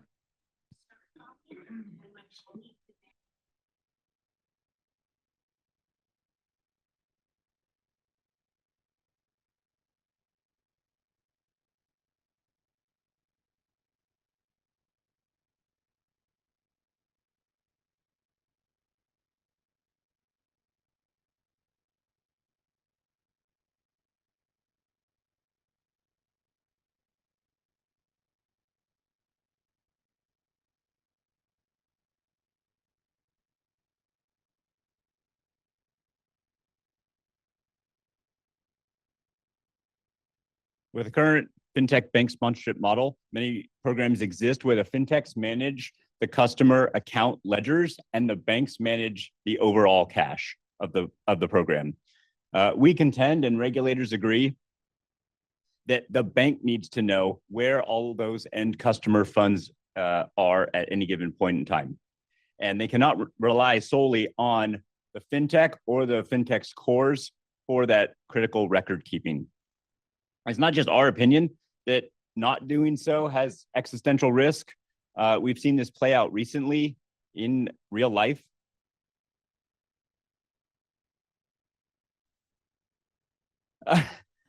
Sponsorship programs have collapsed when a fintech or their core fails in an unrecoverable way.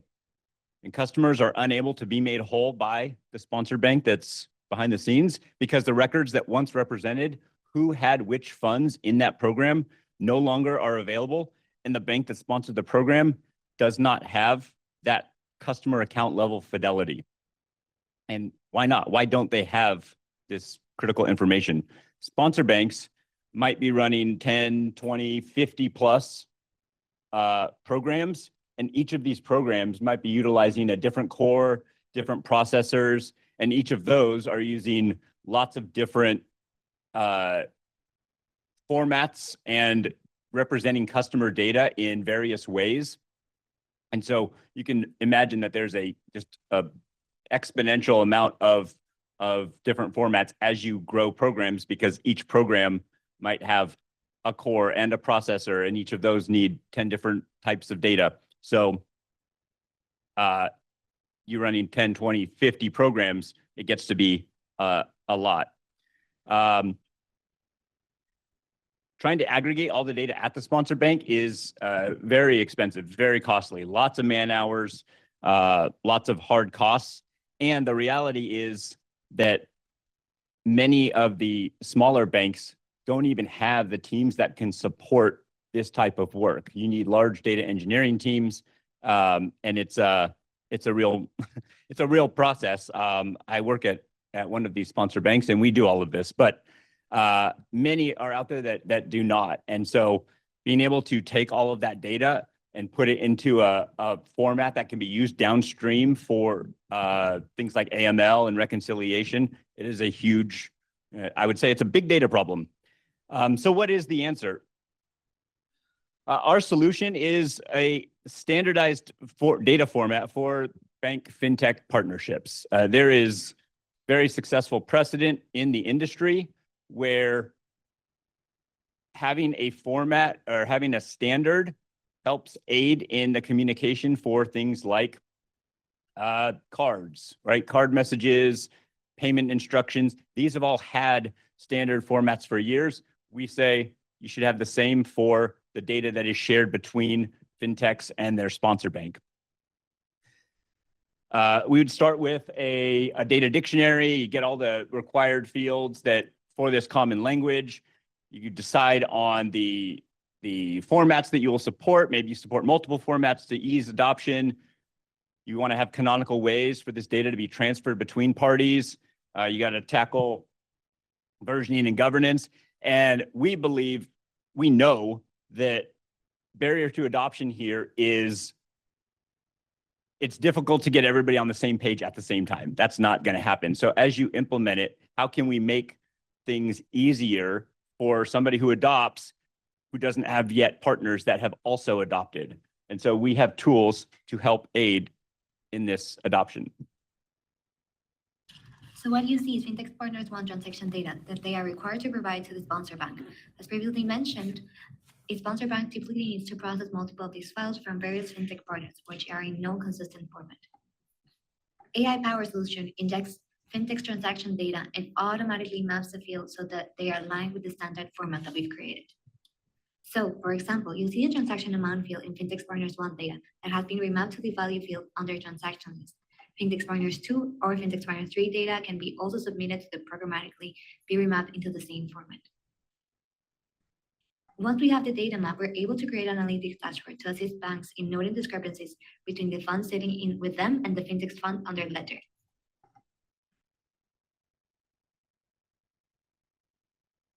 All right, so in the first half of this, I know the video is a little bit rushed. We tried to compress it for time. In the first half, we have a tool that is real. It uses AI to take one data format and convert it into the specs, identify the fields that are necessary and convert it into the spec that we would create. And then you could do that with all of those disparate formats so that if the bank has adopted the spec, but you get all of these various formats coming in, you can convert it more easily so that you don't have that burden. And then the second piece here is an example of like a early reconciliation dashboard, so that because everything's coming in a standardized format, you can really get the benefits early and be able to see current state of, early state reconciliation closer to the point of ingestion. So how do we get this all done? Who's going to build it? Who's going to own it? We envision a consortium first approach where a small number of influential banks can get together, decide on the spec and build that out and start to adopt it. And then as adoption grows, more banks, fintechs, cores, processors, and the regulators will be able to understand one another better. And our long-term vision would be that a standards body like ISO would adopt it and shepherd it and continue development on it. So our data standard and our tools, they don't solve all of the data problems for bank fintech partnerships, but it's a pretty good start. So thank you. Right on time. Look at that. I saw the minute.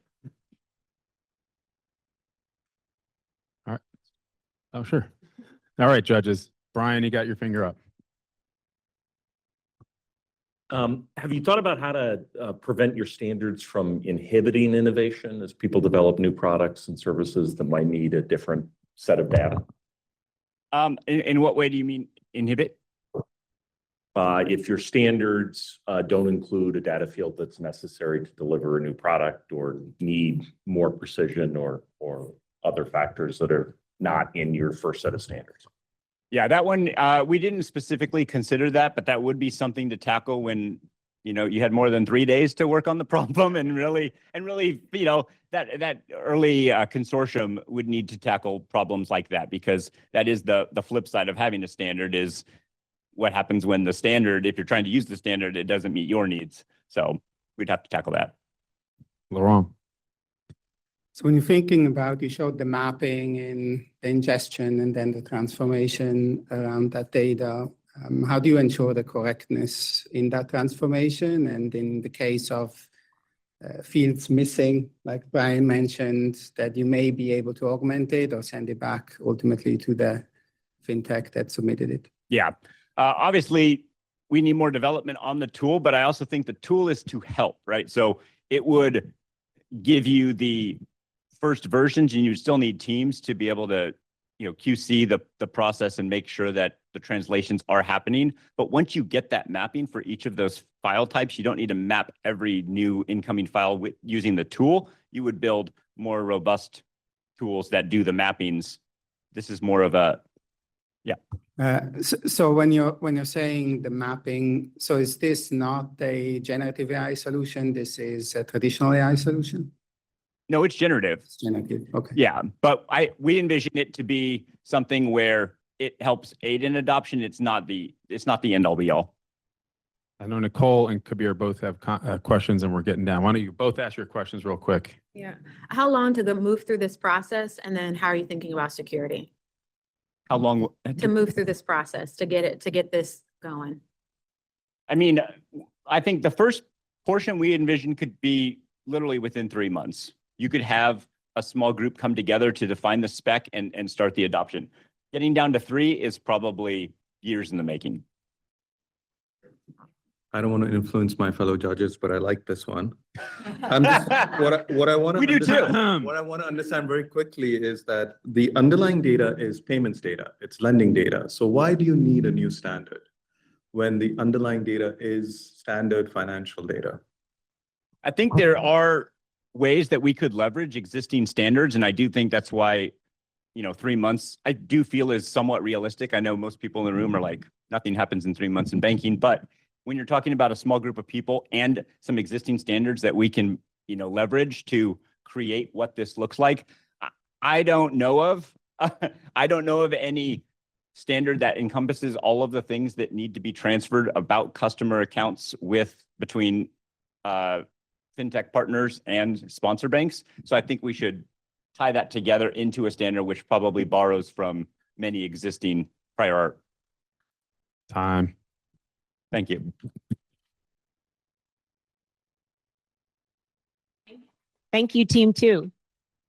Okay, let me just prep here and move to team 3. Team 3, the Automated Intelligence Alliance. I feel like I'm being tested with your name. Okay, you all can come right up. We will start timing when you all start talking. And when we do, actually, our colleague, Danae, she will hold up a sign when you have a minute left, so you know.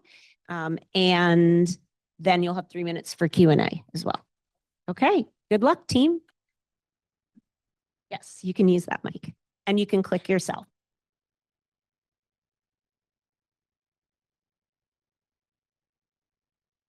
Good morning, everyone. We are the Automated Intelligence Alliance, or AIA, and we're tackling problem statement number 3, so effective partner selection and the due diligence process.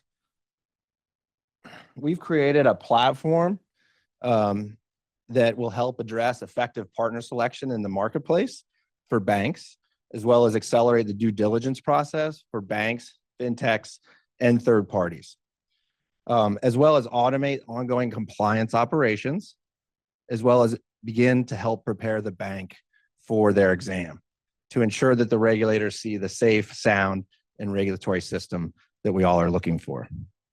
Our platform is called the Flux Capacitor, and we're here to take you into the future of how problems that take, or process that takes 2, 4, or even more weeks today, we can do in 1 to 2 days. So with that, I'm going to turn it over to my colleague, Michael.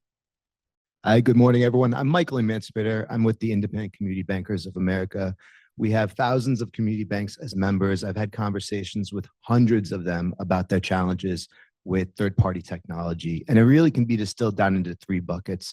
The first is the knowledge base. There's varying degrees of experience that community banks have with third-party technology, but there are many community banks that really don't have a lot of experience. They don't necessarily know how to risk it, and simply put, they just don't know what they don't know, the questions to ask, etc. So there's sometimes, I think the result is an over-reliance on the core service providers. It's just simply put easier, and it's less risky, and certainly from the examination perspective, it's something that they could understand. The second problem can be categorized as a very manual process as it exists today. There are thousands and thousands of pages of documents, complex information, not only from the fintechs or the third parties, but then also from the regulators. I think we're all familiar with that. So it is a tremendous amount of work to organize, manage, distill, and digest that information. And finally is exam readiness, the exam process. It is highly disruptive, it's high stress, and I've often heard it likened to a game of telephone where the bank is in the middle of the examiner and the fintech and trying to go back and forth. There's miscommunication, it's fraught with peril. So I think there over years have been some solutions that have addressed these challenges, but we believe the time is right, the technology is right to be able from a comprehensive way really solve for this. And I'm going to turn it over to Vanessa to explain more about that. Thank you, Mike.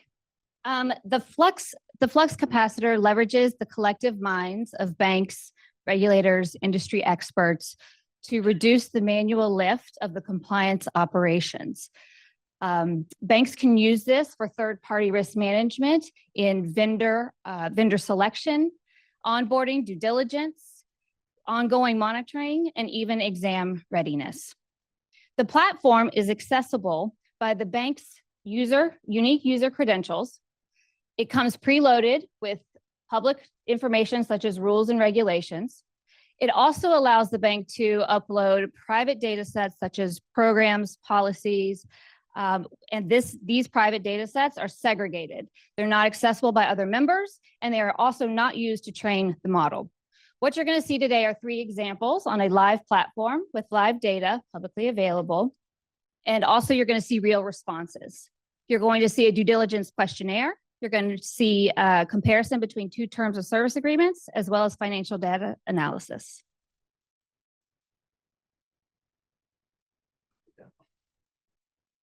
Flux Capacitor comes preloaded with multiple data sets, including thousands of pages of Bank Fintech Arrangement guidance from the major regulators, as well as subject matter expertise and fintech best practices. Additionally, it has internal policies, procedures, and risk management frameworks, such as example due diligence questionnaires for a hypothetical partner bank. Lastly, the tool has data and documentation on fintechs this bank is working with or considering working with, such as Middesk, Cash App, and Plaid. With all the necessary data in place, we can begin automating workflows such as generating a due diligence questionnaire for Middesk. The due diligence questionnaire is automatically generated using the source documents available to the tool, including direct citations to where the tool pulled its recommendations from. So users aren't only getting recommendations from AI, but they can also tie the recommendations back to the exact documents and pages that were used to generate them. Every AI response also has the option to accept with changes, or reject. So there's always a human in the loop. This is critical for adoption in a highly regulated industry such as banking. Compliance officers aren't just accepting AI outputs as is, they're reviewing and approving the suggestions in a completely auditable and transparent manner. The tool can also be used for specific ongoing monitoring tasks, such as comparing two versions of a vendor's terms of service.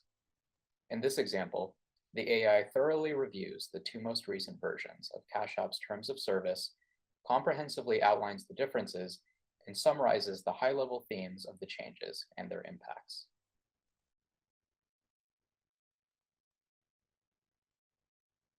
Finally, the tool can perform complex analysis on vendor data.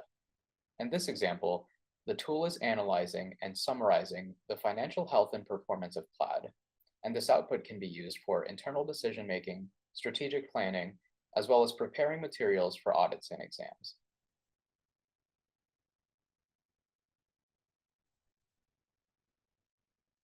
So where do we go from here? What are the next steps?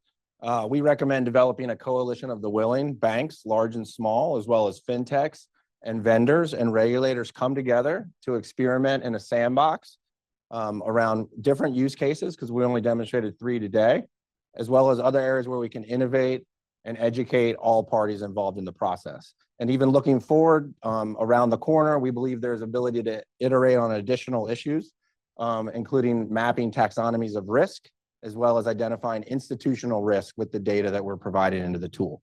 And with that, thank you for your time.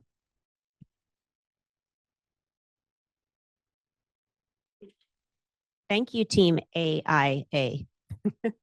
Okay, judges, anyone want to launch the first question? Okay, Brian. So if I understand it correctly, this is a tool for a bank to use in evaluating vendors, but doesn't kind of aggregate information across banks who are evaluating the same vendor. Did you guys think about that issue? Well, we believe the alliance will allow banks to have their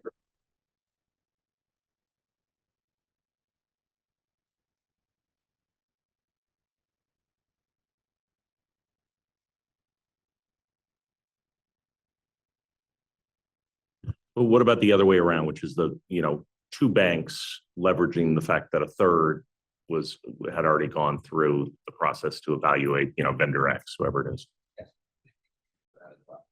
They could use.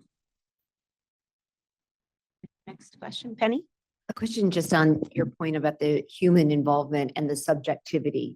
When you go through the diligence and determine, someone is worth partnering with, like what is that balance between what the data is saying and the subjectivity of a live human? Well, the tool will evolve to say what is the risk tolerance of the bank, and we would assume they'll start and then the data, the financials of the fintech partner, and then it becomes a deterministic issue. And is that score portable? To Brian's point, is it portable? Meaning like I went through this program and I have a 10. Can I then use it in my other partnerships? Fintech ABC got a score of 92, and this data is available.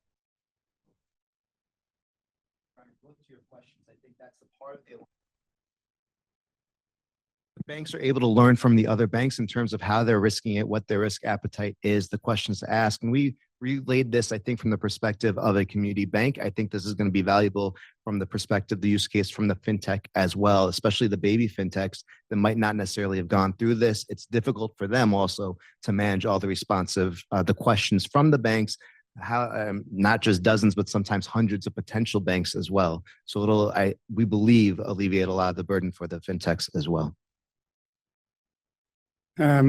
So is it available now, what we're seeing, and what's the cadence of inspection around the fintech and readiness ultimately for the partnership?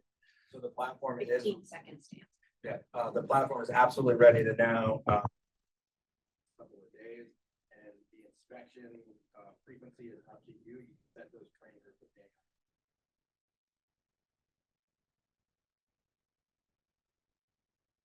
Sounds like time. Thank you, Team AIA. So I guess we're going back to the future in 1985. Is that right? And if we're in Back to the Future, Brian, are you Biff?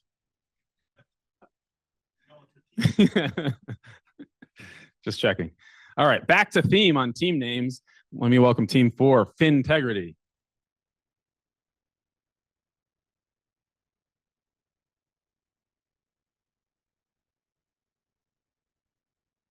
And team, we'll start when you start. We'll start timing. And just so you know, we'll give you a visual cue for 1 minute and a verbal cue when you are at 7 minutes. Should be green.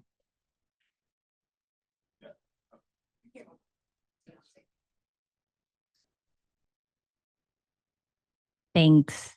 Great. Thank you everyone for being here. It's such a pleasure. Thank you Air Alliance for this space. It's an honor being here and collaborating with all of the industry experts. So we're going to start. My name is Delfina Chain. I'm the CEO and founder of ChainDots, but today we're going to speak about Fintegrity. So what's Fintegrity? Fintegrity is a collaborative platform designed for banks that operate with fintech partners. So we're a team of experts, right? And we're always facing the same problems over and over again. What are we seeing in the industry? Very, very excellent solution, but fragmented. You have the best KYC vendors, you have the best QAV vendors, transaction monitoring, screening, case managers, but do they speak among each other? Are we seeing all of these solutions connected in one place? Lack of visibility. If you're a bank and you're operating with several fintech partners, do you really know your fintech partner? Do you really understand their controls, their risks, the people behind those fintech? Or are you lacking visibility? Data inconsistencies. We're seeing this in multiple industries. Data that might be super qualified, but are we processing it correctly? Are we being able to make business decisions smart with that data? Reactive models. I come from the Intel community, and they've taught me one thing: proactively anticipate the risks. You know, when the enforcement action is here, that's too late as a bank and as a compliance officer. You need to anticipate, you need to connect the dots previously. And the last point of problems that we're seeing, outdated security controls. Cybersecurity, not a nice to have, a must have. So how does Fintegrity works, right? Because I'm mentioning many, many challenges. But our platform is designed for banks with a key component, a 3 multi-layer approach. And what's this all about, the 3-layer approach? The platform is built for banks, but it can go as deep as a bank desires. So the bank has all of the fintech partners in one view. They want to go a step further. They can enter the fintech view and understand deep insights about the fintech, the compliance policies, the alerts around the fintech, who is behind the fintech, the products and services the fintech operates with, the geographies, the type of clients, etc. If they want to go one step further, the bank can access the profiles of the end customers of the fintech. So now we're not only speaking about fintech direct risk, we're really understanding the client base behind each fintech partner. The second key aspect of our solution is that it's collaborative, and this is a key component. It's collaborative among the bank, the fintech, and the final customer. And this, what does this mean? Live collaboration, real time, co-participating in investigations, sharing real-time insights among the different actors in the ecosystem. And the third key point is our risk-based approach. And this is another very important aspect. When we speak about risk, we're not speaking about AML and compliance risk. We're speaking about a holistic approach to risk, because for us, cybersecurity, data privacy, business operations, business continuity, AML, compliance are all very important to really understand who is in front of us as a bank. And another important thing, these are not pictures. This is a movie, a live movie. So you have real insights day to day on your fintech partner. So how does it work? You can see here the video. This is a view of the bank with all of the fintech deposits, loans, type of fintech by risk level, type of fintech by industry in which they operate, risk by fintech and their deposits amount, the loans and deposits per fintech, the risk scores they have, if they have real-time alerts going on around this fintech or tasks the bank needs to address. So they have a complete oversight, general view among all of the things that they need to see and reply to on a daily basis. You can see here, daily operations, total tasks completed. It helps the daily basis work.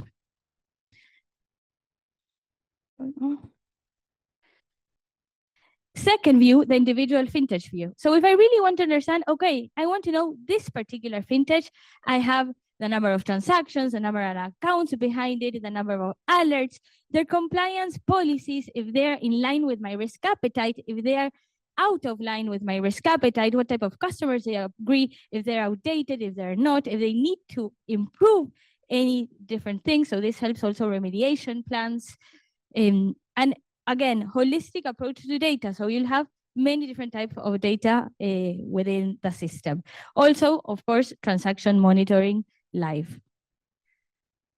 And if I want to go to a third view, I can see the end customer view and I can understand who Alexander Ramirez is, what type of operations he's doing, what type of risk level he or she has.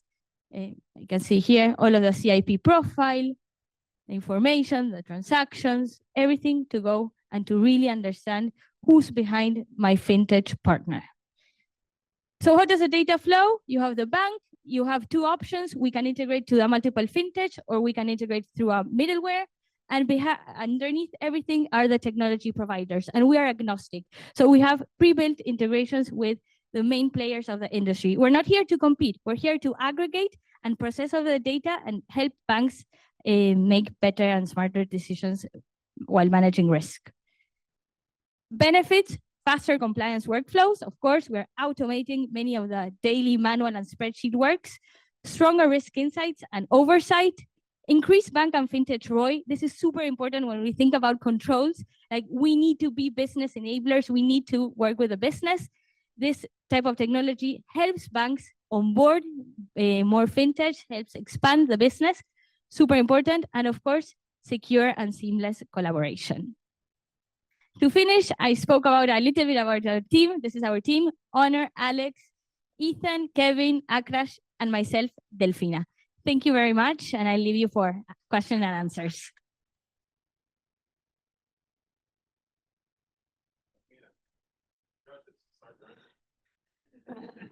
Okay. So I like the live view that you're thinking across the value chain of front end, back end, etc. I'm wondering, how are you weighting the risk in regards to the value chain across the entire transaction, for example, front end to back end? Okay, so and I'll try to respond to your question. One thing, the risk level approach here is customizable for each bank. So all of the ponderators, the weights and everything can be decided by each bank. That's super important, that's customizable. And in terms of our risk as a company, you're asking due to all of the vendors we have connecting. So of course, we're also doing due diligence of all of our connections, and we're also prioritizing our security to enable secure communications with each one of them. We have ISO, SOC 2 reports, everything, annual audits. I was going to ask if you could just talk a little bit about ultimate consumer data security. And is this a cloud-based system or? Yes, this is a cloud-based system, AWS, with all of the full encryption models, redundancy, data, everything. And how does this work? The data, the fintech is providing through APIs, and the APIs also enable structured data, like us receiving the data in a much more structured way. So the fintech shares the information about their customers through API, and we obtain all of that information, process it, and enable the bank like a more hygiened view of all of the final customers' data. Do you see this being costly for the fintech partner? No, Doing- so we are selling this to the banks. So the bank, which is like this is a system that we're thinking it allowed as a win-win-win situation. It's a win situation for the bank, of course, because they can have more oversight of everything. It's a win situation for the fintech, despite they're not paying for it, because they avoid, the multiple emails, the multiple manual requests that these type of banks usually do. And think about it like a live co-creation, a live collaboration between the fintech and the bank. So the reduction of manual processes is for both, but the bank who is like launching the banking sponsorship program is paying for the system. Is this deployable now? Yes.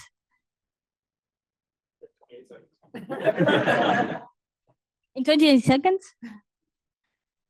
We're building. Of course, we have many things to improve. That's What's different about this than something else that's already out there? many things, like the three multi-layer, the capability of expanding, the capability of seeing really insights into a customer risk, a holistic approach to risk. That's also very important, and we're not seeing it. You have AML solutions. Yes, they're great. They're the best in what they do. We're aggregating all of them. Thank you. Thanks.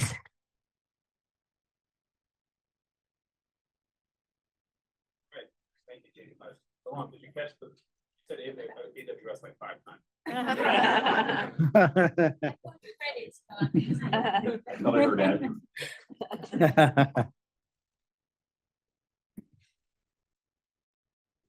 Okay, we're bringing on our next team and diverting from the theme of names with our Blue Oceans 5 team, team number 5. So we're going to start the clock when you all start talking, and our colleague Danae in the front first row will give you a visual cue when you have 1 minute left.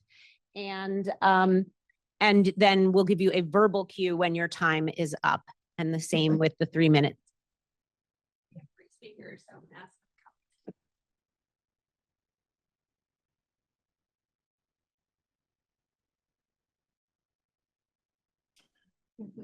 Okay. Well, good morning, afternoon, wherever we are at this point. We are Team Blue Oceans 5, and we are here to solve for problem number 4, which is really to answer that famous demand that Rod Tidwell once asked of Jerry Maguire to show me the money. So why show me the money? Because ultimately, we believe consumers deserve clarity when they are using these evolving bank and fintech relationships. It can be confusing to know how to answer a very simple question. Where is my money, and is it safe? And so we're really looking at this as the syntax, the synapse issue. I'll ask this audience, if your money had been trapped in Synapse, would you ever feel comfortable with banking with, say, anybody other than JP Morgan Chase ever again? We want to solve for that problem. We believe consumers, in order to instill trust in these evolving bank and fintech relationships, that there should be more transparency. And so we give you, and this Synapse collapse really, it exposed a critical flaw. And that flaw, we're going to focus in on our target consumer today, who is, we're going to call Jane. Jill. Oh, thank you. Jane, she was using Yada. She wanted to save for her wedding, and she's the average consumer, the American consumer, who has less than $250,000 in total savings. And she trusted that her money was safe with Yada because somewhere on the application it said that there was FDIC insurance. But there was lack of clarity. And so we want Jane to be able to answer that question, where is my money and is it safe? And ultimately, because as many of you know, that because Yada had a banking as a service provider, Synapse, and Synapse, there was a record keeping issue between that and Evolve, their bank. It's not that her money is gone, it's that it's missing. And we want to be able to provide more transparency about how these flows work. And so for that, our solution is Deposit Finder. And I'm handing it over to Chantal. Thank you. So our solution, Deposit Finder, focuses on a very narrow piece of sponsor banking, and that is in the form of deposits.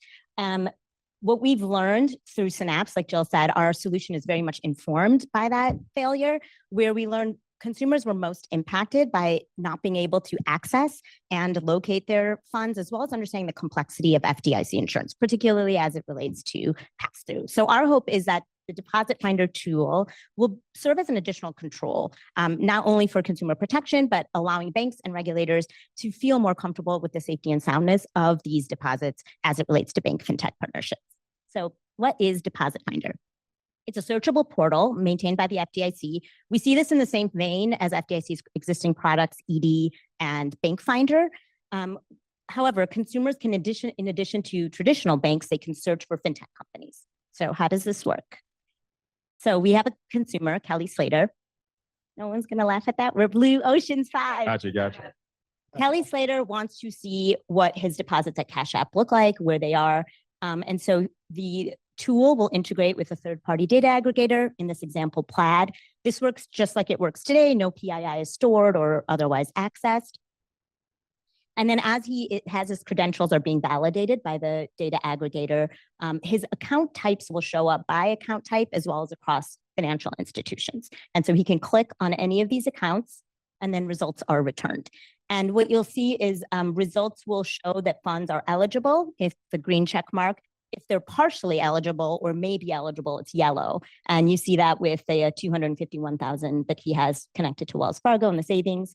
And then to the extent they're not eligible at all, it will show a red X and ask Kelly to call his financial institution. Let's briefly talk about the architecture. We don't want to spend too much time on this.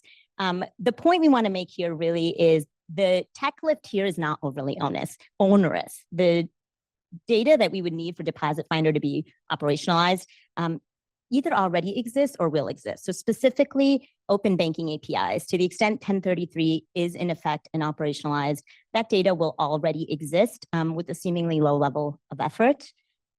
And then the record keeping requirements. So if the record keeping rule that the FDIC calls the Synapse rule, to the extent that's finalized, that data that the bank is required to certify on at least an annual basis of whether they are adhering to the record keeping requirements will already be housed by the FDIC in some fashion. So that database should be able to be queried in a relatively low level of tech effort. So obviously this is based on a lot of assumptions that we would need to operationalize as well as how we're going to pay for it. So Rashawn's going to talk to.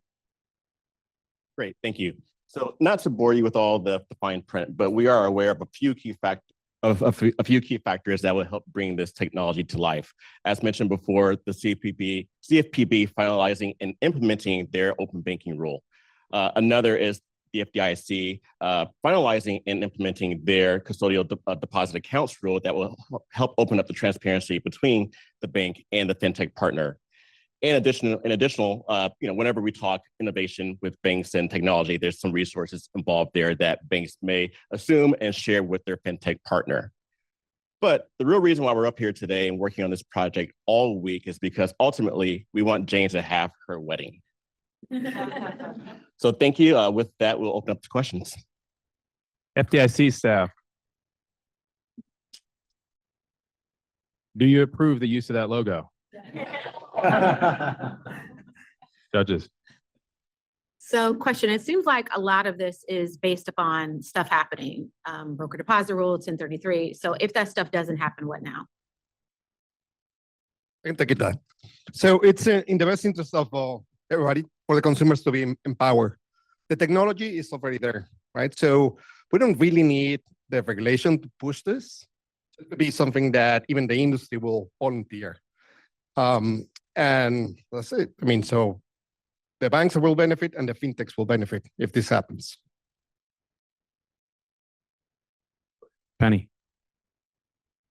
What about did you solve for those that, those fintechs that are involved, that are using like a DDA account versus an FBO, and the vastness what occurs in FBO, and there's not necessarily that individual transaction information?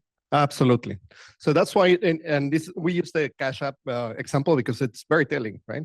So Cash App has a wallet, a debit card, or a savings account. And depending on which product you use, you're in different sections, right? So debit card, with Southern Bank, fully FDIC insured. The wallet, is in a treasury account for Cash App, so partially, right? And the savings is not. So to your point, what we need is for this information to come back. You can see the list of accounts, and depending which one you want to verify, you click on that one. And to the extent it's not verifiable, so to the extent it's on platform funds, it would just not be verified. So the query would be no, and then it would come back with the red X. Do you risk alarming customers unnecessarily with the alert that they might be at risk when they're actually not? Well, I mean, this is the conversation that we want the consumer to have with their fintech provider. Like, where is my money, right? So I thought that I read it was fully FDIC insured, and it's probably not, right? Because I went to the FDIC and I was able to look at my account, and it's yellow. So we want them to go back to the fintech and ask exactly this question. Maybe the only thing that needs to happen is that they just need to move the money to a different account. Brian, you had a question? Can I also just respond to that? That I think that when we were building this tool, we thought about the perfect to the enemy of the good, right? And so, yes, it would be great if there was a tool that could make sure that never there would go to consumers say, oh, I should be worried about my money. But what we want to do is empower consumers to better understand these flows and when their money is protected and when they might need to ask some more questions of their provider. So we keep in mind that this is something that could be scaled over time, but ultimately at its core, it's intended to be a function to help consumers better understand where their money is and is it safe. Is this a tool for the FDIC to evaluate the extent of its insurance exposure and for the bank to evaluate the extent of its uninsured? We're technically at time. I'll give you a couple seconds. Yeah, absolutely, right? So this is the other question that the FDIC has. So what's like the full extent of the exposure to all these like fintechs? Time. So good question. All right, thank you.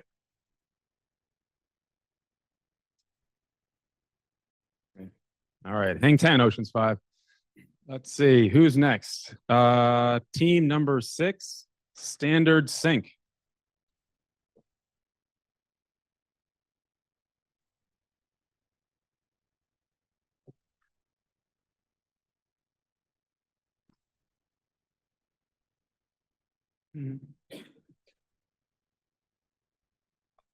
All right.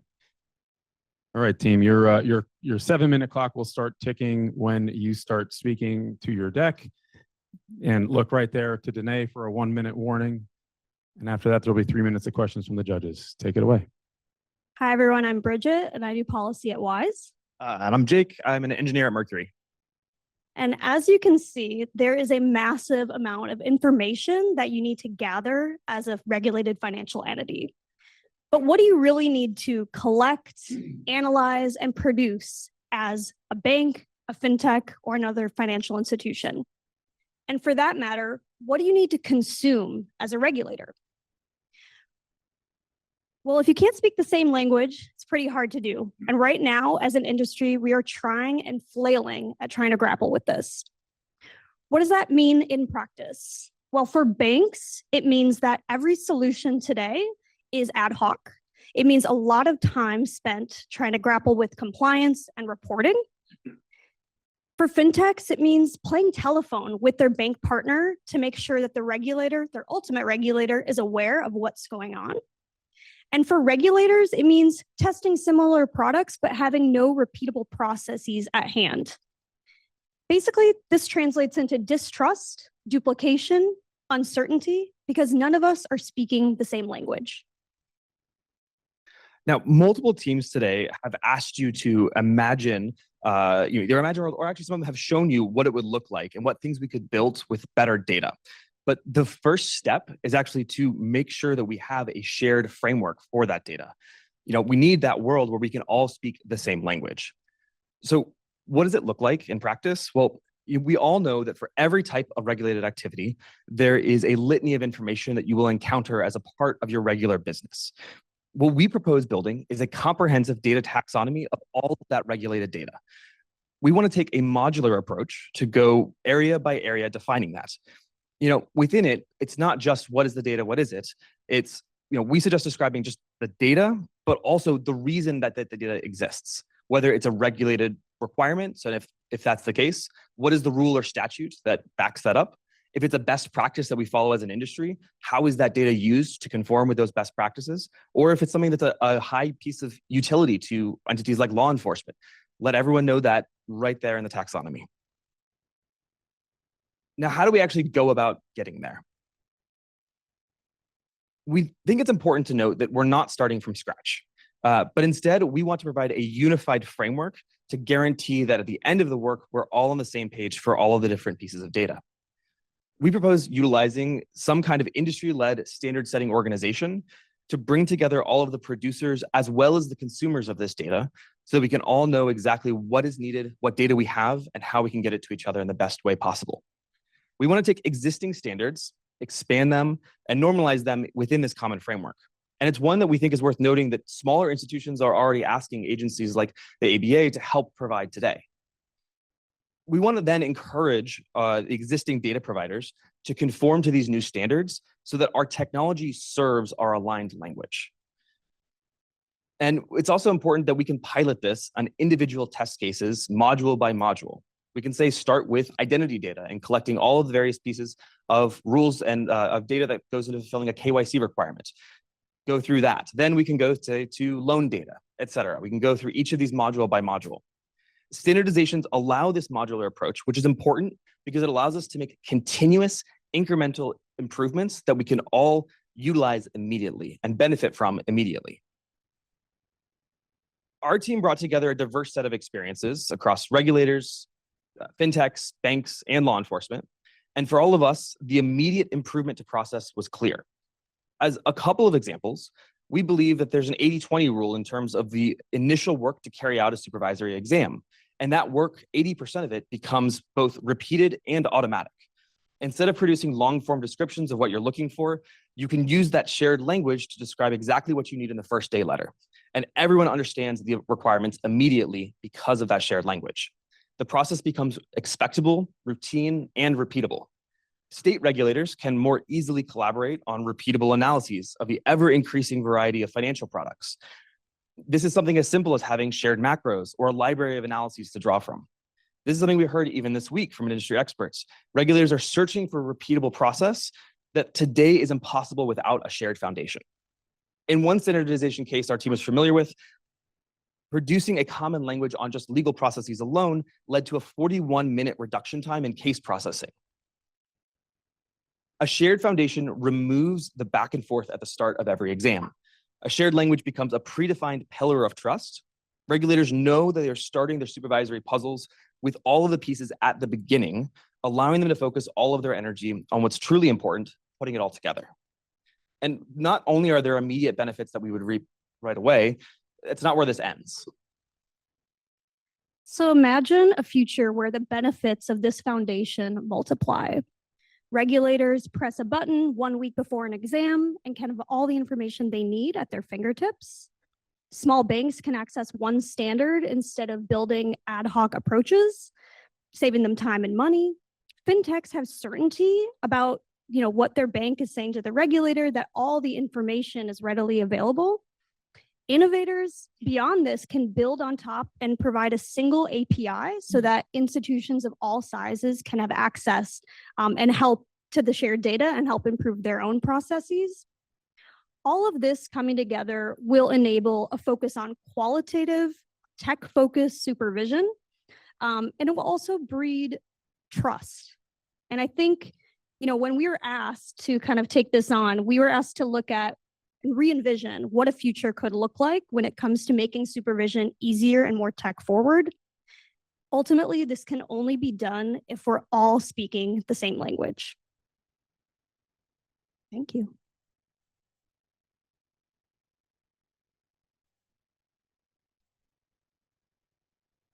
Okay, let's take questions from the judges. Thank you so much, team. Anyone want to kick us off? Who's got a question? Thank you. I was wondering, do you see a natural owner in the industry as leading the charge on this? Is it the fintechs? Is it the middlewares? Is it the banks?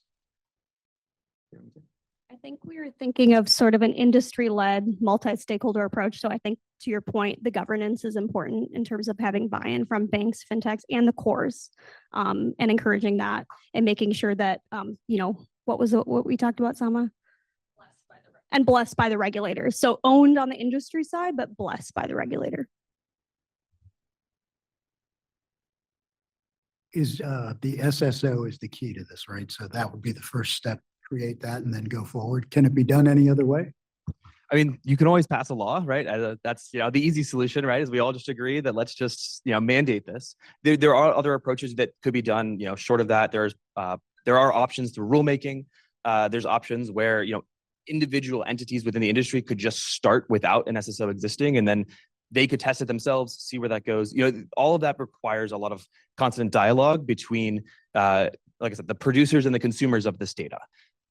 I would just add on to that. I think our thinking with the pilots was that you build that buy-in across the industry already with these sort of modular approaches, and you're not sort of spending 10 years setting up some kind of entity that ultimately will reap the benefits later, but really trying to implement that immediately. So when you're thinking about the implementation of this and the standard, which will be a point in time snapshot of the modules that you defined, in your view, what is ultimately the extended implementation cost that you can think about across the system if you have to extend a module or a rule that ultimately goes into that and the standard? Yeah, so I think it's important that those costs all exist today, but they're actually, none of those costs can be shared in a repeatable way. So anytime a new law is passed, a new rule is made, there's other data that exists that now has to be provided in some new ad hoc fashion. Different examiners, even within the same industry, going to, two examiners going to two different banks may ask for the same piece of information and get it in a different way. And there are costs associated with that as well. And so there are real costs to building the technology. However, those costs are more fixed costs. There's a continual basis. The rules will change over time, and there will be update costs there, but those exist today in the system as well. So it's not like we're introducing a lot of new costs. We're actually reducing the cost burden overall after kind of the first trial is passed. More quick question. I think you guys are good. Thank you so much, Team Standard Sync. Great job. Thank you. Okay. And thanks for advancing the slide for me. We have one team left. It's hard to believe. We are on pace, which is fantastic. So we're going to welcome in our last team, Team Resonance. Oh, wow. Oh, my. That's a surprise. I think there's a marketer on their team. Lawyer that moonlights as one, maybe. Or a lawyer who moonlights as a marketer, as I've been told. That is your clicker, and we will start the clock when you start talking. And Danae in the second row will give you a visual cue for when you have 1 minute left, and we will give you a verbal cue when you are at 7 minutes. It's your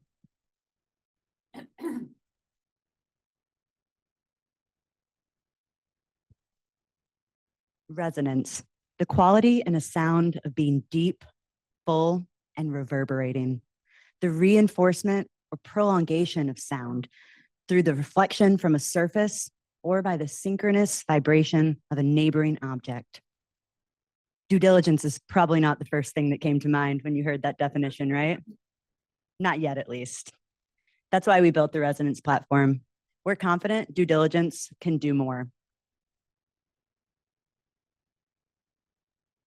Today, due diligence is incredibly painful and highly manual. Partner selection often starts off with what looks like a one-way check the box exercise, rather than a two-way exchange of information that gives you risk-based roadmaps on what you should do next to align on your strategic priorities and growth goals. Resonance is a platform that we built over the last 3 days, not just a static UI, and it gives you the opportunity to shorten the process while also prolonging the impacts. Good things should take time, but it should also be time that's well spent.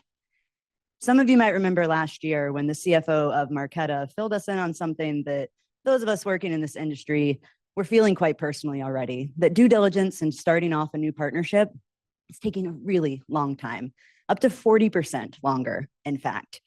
And that's not just lost time, it's lost revenue, lost partnerships, and growing compliance and regulatory friction. We think it's mission critical that partners know each other well. We're not suggesting that you shorten the process to cut corners. What we're suggesting is that due diligence can actually be done in a thorough and two-way street type of approach that helps it reverberate. And that's what Resonance achieves. Resonance creates a communication layer between banks and fintechs and regulators. It also helps support that efficient partner selection process by giving you not just an opportunity for inputting due diligence information, but receiving actionable insights that can be used in the partner selection process, ongoing monitoring, and exam prep. We want to put banks and fintechs in a position to make sure that their regulators understand they've been in lockstep on how to work better together from day one. I think it's probably time to show you how it works. Hello, and welcome to your Resonance demo. We invite you to sit back, relax, and run Resonance. Once signed up for Resonance, you can invite prospective partners to the Resonance platform directly to complete initial due diligence. The partner gets an invitation to the platform via email and can sign up securely in seconds. Via an intuitive form interface, banks and fintechs alike complete a comprehensive Resonance entity profile, also known as a rep, which prompts each participant to provide simple yet important information such as charter type and licenses, target markets, key personnel, and core technology stack, along with complex information such as a detailed description of products and services. With necessary information in hand, the form should take 10 minutes or less to complete and can be saved and returned to if needed. When ready to submit, just click Run Resonance. Resonance then uses neural nets to compare both the bank and fintech's reps and generates a Resonance review report, also known as an R3, in under 20 seconds. Let's take a look at what's happening under the hood, shall we? Information from the reps is pulled using retrieval augmented generation, then fed into our proprietary knowledge center, or CASE for short.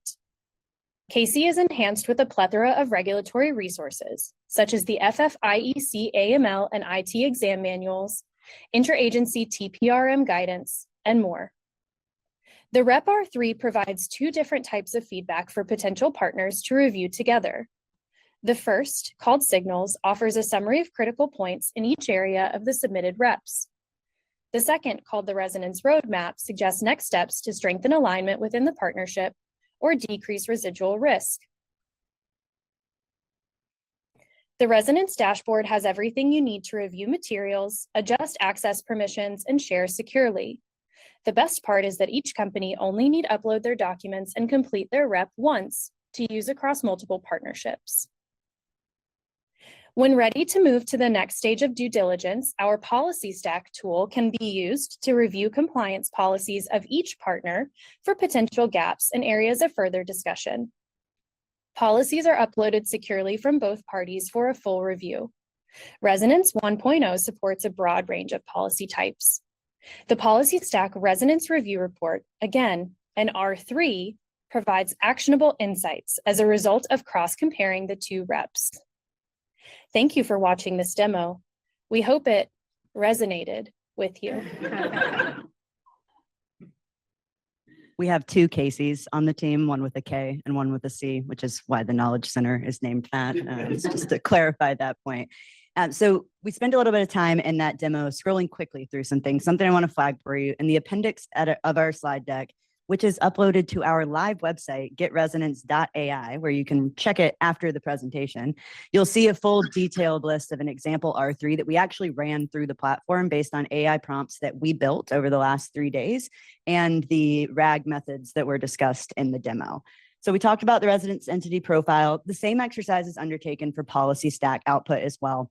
Since the demo talked mostly about the R3 that you get for the business information that's compared, I wanted to just flash up for you an example of what it looks like for a policy stack review. This is what our model actually put out on the Resonance platform when comparing the record retention section of the faux bank and faux fintech BSA AML policy. And as you can see, provided actionable insights on how they could better align their record retention processes and programs. But we're just getting started.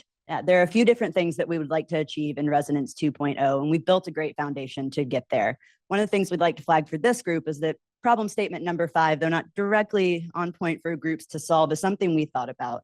We'd like to build out the dashboard so that a regulator-only view would give regulators access to all fintechs that a bank has entered into due diligence and partner selection with on the Resonance platform, and vice versa. So you could see a comprehensive map of who's using Resonance as a tool that will be leveraged in upcoming exams that you'll participate in.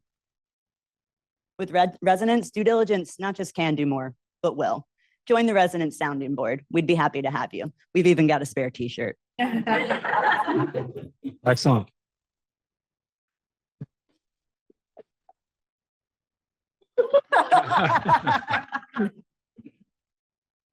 Questions? All right, points for timeless judges. Yeah, so quick question. I think due diligence, a key part of it is being able to compare with others. So how can you see how other fintechs are compared to one another? Is there a component to that? So it's a great question. If you as a bank are using the platform and you've had other fintechs send you access permissioned requests to join and compare theirs, the prior R3s you've run for those other fintech partnerships are available and accessible in your dashboard, both historical versions and new ones as information is updated. We don't want to create a marketplace because we don't want to have any anti-competitive angles. We don't want to put smaller fintechs in a position where they can't compete with larger ones. And so what we've done is built it so you can store those and as a bank, take a look at what's there. Every program's different. And so we don't want apples to oranges to be compared on the platform, but we do want to give you the tools to do that. And what about asset size? Can I see other similarly situated asset size banks who may use it? We do not at this point contemplate that in the platform. We want to keep it to where it's focused on the partner selection process. And so that data is something you could pull from call reports, and those are things that we ask the banks to include in their Resonance entity profile. So the fintechs at least have visibility into that in a way that doesn't require them to navigate a call report. Who bears the cost on this platform? Is it the banks? Is it fintechs? Who's bearing the cost? And then 2, do you see this more as an efficiency tool or actually a risk scoring model? Not a risk scoring model. I'd like to start with that one because we spent a little bit of time thinking about that as a team. We think that it's very important that early stage fintechs still have entry into this market and that smaller community banks looking to break into it can still compete. And so we want to stay away from a risk scoring model and instead focus on how you can mitigate your residual risk by being better informed about your inherent risk. So that's the primary focus there. When it comes to cost bearing, it's a two-way street and we want the cost to be borne the same way. I think a barrier to entry for a lot of small community banks is in fact the cost of compliance. And we want to make this a way where you can have more visibility, not just into the cost of doing this thing, but also the cost of the relationship going forward too. And the platform will actually make recommendations on how you can better match your staffing needs based on program growth goals. What would it take for a partner bank to implement this? So their sort of readiness to be able to implement a solution like this. They would receive an email from a fintech with a link to the Resonance platform, and that's it. Okay. So they don't need to be, their internal systems don't need to be at a certain stage to make it happen. Exactly. Part of what we're trying to solve for here is the competing different file types, technology systems, et cetera, that exist in the background. And so something you didn't get to see in the demo that we did build is that something that comes up a lot for me with my own partner banks is Google Docs versus PDFs versus Word. I once had a long, prolonged negotiation because a drop down in a Google Sheet didn't show up in an Excel. And we talked about it for 2 weeks before we realized it, which was painful. This allows different file types to be uploaded and then ingested by the AI and the LLM in a way that gives you an output that is kind of agnostic to the file. I think we're at time. Thank you, Team Resonance.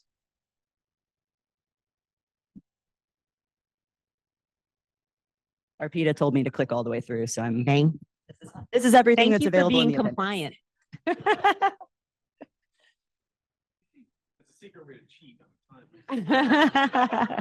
I heard some other groups went over though, so this seems fair. Okay, very fair.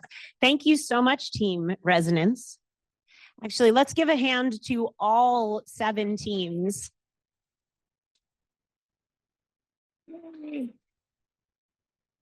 Okay, so what happens next? Well, lunch.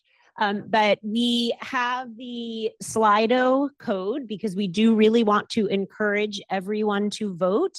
And not just folks in the room here can vote, but so you know, people who are tuned into the live stream as well can vote. And I will leave this up here. I didn't hear that question. As many as the platform will allow you to. I'll leave it at that. So what we're going to do is next, the judges are going to deliberate while the rest of us have lunch, and they too will have lunch. So what I'd like to suggest is that we give the judges a chance to exit the room first and be able to grab their lunch so they can head into their deliberation room. And then for the rest of us, we'll be able to have a lovely lunch, which by the way is sponsored by Alex Partners. Thank you so much, Alex Partners. Then we will call you all back in here for the announcement of the winners. And I think it's lunchtime. So judges, if you wouldn't mind, we want to give you a kind of a head start. Thanks, everybody. May I have your attention, please? Hello? Hi. Hi, for the benefit of those in the room who weren't here at the beginning, my name is Jerry Buckley. I'm a partner at Oric, and it has been a tremendous honor for us to host this TechSprint. We had a mini TechSprint here a few months ago, and that didn't take quite as much coordination, but the coordination involved and the effort and tremendous job that Randy Repka did, and working with Joe Moronsky of our staff to get all the details worked out is really fantastic. And no one knows what goes on all behind the scenes. And one thing that happened behind the scenes is that I got a message at about 12:01 on Sunday morning, and the power is out in the building. And the power came back at about 5:09. So it was 3 hours before the event started, but there was a little bit of nervousness, and I don't think Joe Moronsky got very much sleep. Anyway, but things ran very smoothly.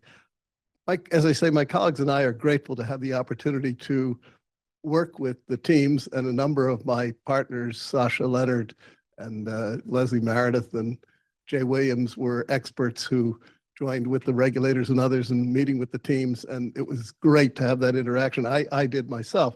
It really is inspiring to witness so many committed people who are striving, stretching their imagination, and having fun at the same time, trying to solve the kind of problems that we discussed here today. And of course, none of this would happen without the spark that came from Joanne Barefoot in the earliest times.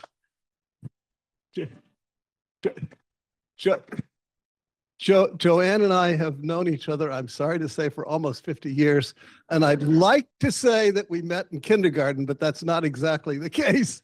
But Joanne, I'm just going to share one little thing about Joanne that many may not know. She and I both grew up in Connecticut, and her father was an inventor who worked with Igor Sikorsky to invent and launch the helicopter. And actually, a funny side fact, Igor Sikorsky was a client of my father's, but we didn't know each other at that time. And he was, I think that gene has been passed down. It's the ability to imagine, have a thought, and bring it to reality. And that's something that Joanne is so good at. So Joanne, thank you. And come on up and say a few words.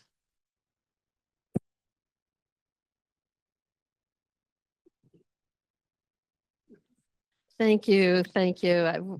We have everyone standing because we want to fit everyone in the room. Earlier, we didn't have the teams in the room.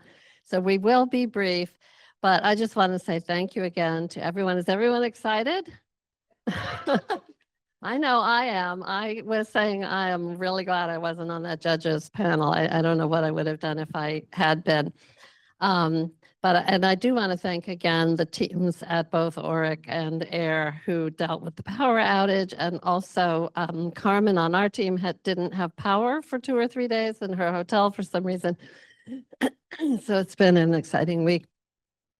So what we are going to do is invite one at a time the judges who will explain the winners of each of the 3 prizes onto the stage. They'll remind you of what the criteria are, and they will announce the winners. Then we'll take a quick photo.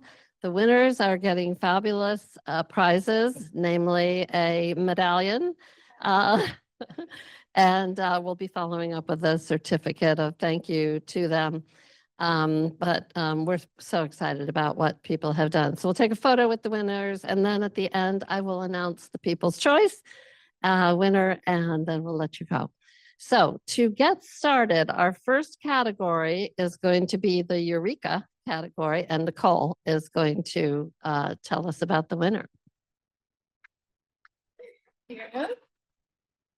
So the Eureka Award was really about the wow factor, but we decided to reframe it a little bit. We reframed it from being about the wow factor to the impact factor.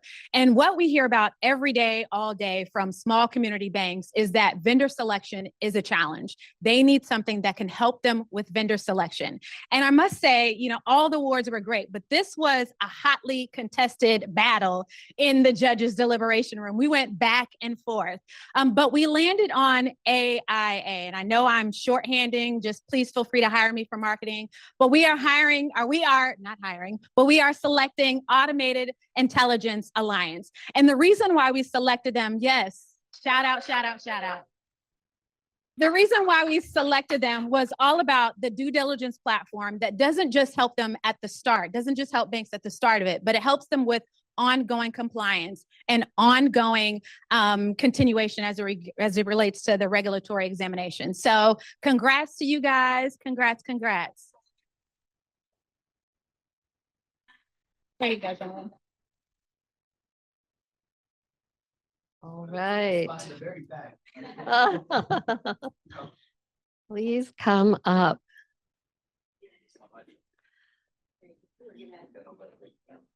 Oh, nice. Thank you.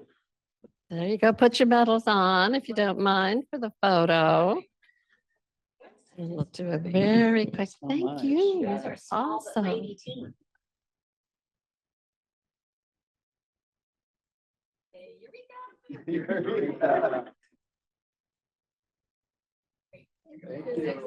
Let's have another round of applause. Thank you so much. All right, and to announce the next award, the category is the FAST Award, and it is being announced by Laurent. Thank you.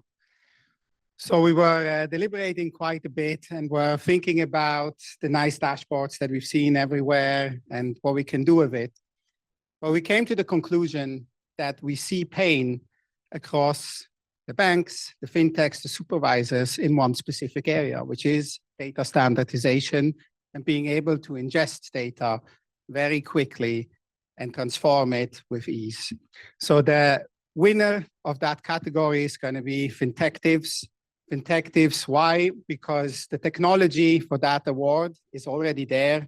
It's easy to implement and very quickly to get to production. Congratulations.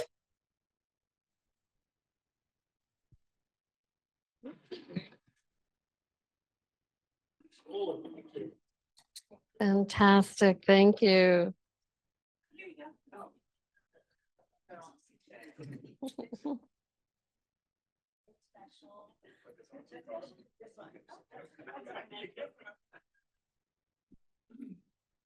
Wonderful.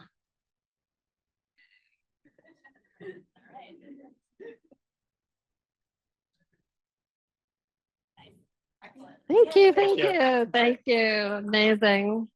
All right, and last but not least, our category is jump. Well, first, I just want to thank you, Joanne, and I want to thank the AIR team for a great TechSprint. I want to thank all of you for investing time in an issue that is arguably very central to financial innovation in this country. You know, and so it's about the future of financial innovation. It's a very technical issue, but it's about almost every new idea that's emergent in the financial sector. So thank you for investing time in this, and thank you to the fellow judges. This is an easy, because I'm a sucker for t-shirts. So the Jump Award, we decided to give it to residents. It helped. By the way, we had, I think, almost consensus on this. This was not as hotly debated. You know, it helped that it's sort of already in production to some level, and of course, it helped that it had such a beautiful presentation, very, very soothing demo voice. You know, it was very relaxing. But what we saw was that most of the industry would immediately take this up. So, you know, almost every you know, fintech startup would be a participant in this, and we saw a path to how quickly they could participate in it. And as a plus, we didn't really discuss this among the judges, the fact that there were not a lot of demos that talked about Gen AI and leveraging AI, which frankly, we should have had more of. And it was nice to see that in the Resonance solution. So congratulations to Resonance.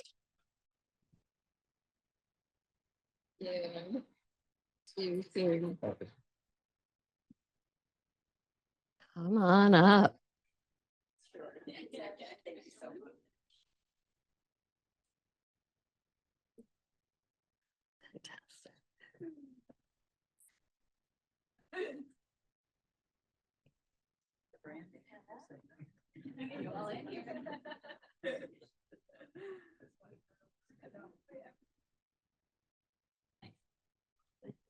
Thank you, thank you. Fantastic job. All right, and last but not least again, we did have the voting, and we had voting from the people here in the ORIC facilities and from people online. We had more than 200 people vote. And interestingly, the statistics were that more than half of them voted for Fintegrity. Congratulations. Oh, no.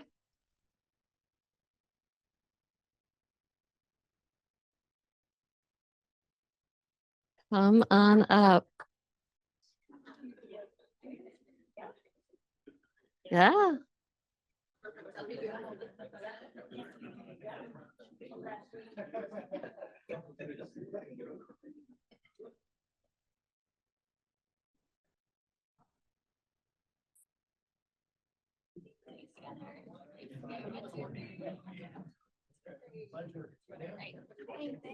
Fantastic. Let's have a big round of applause for everyone.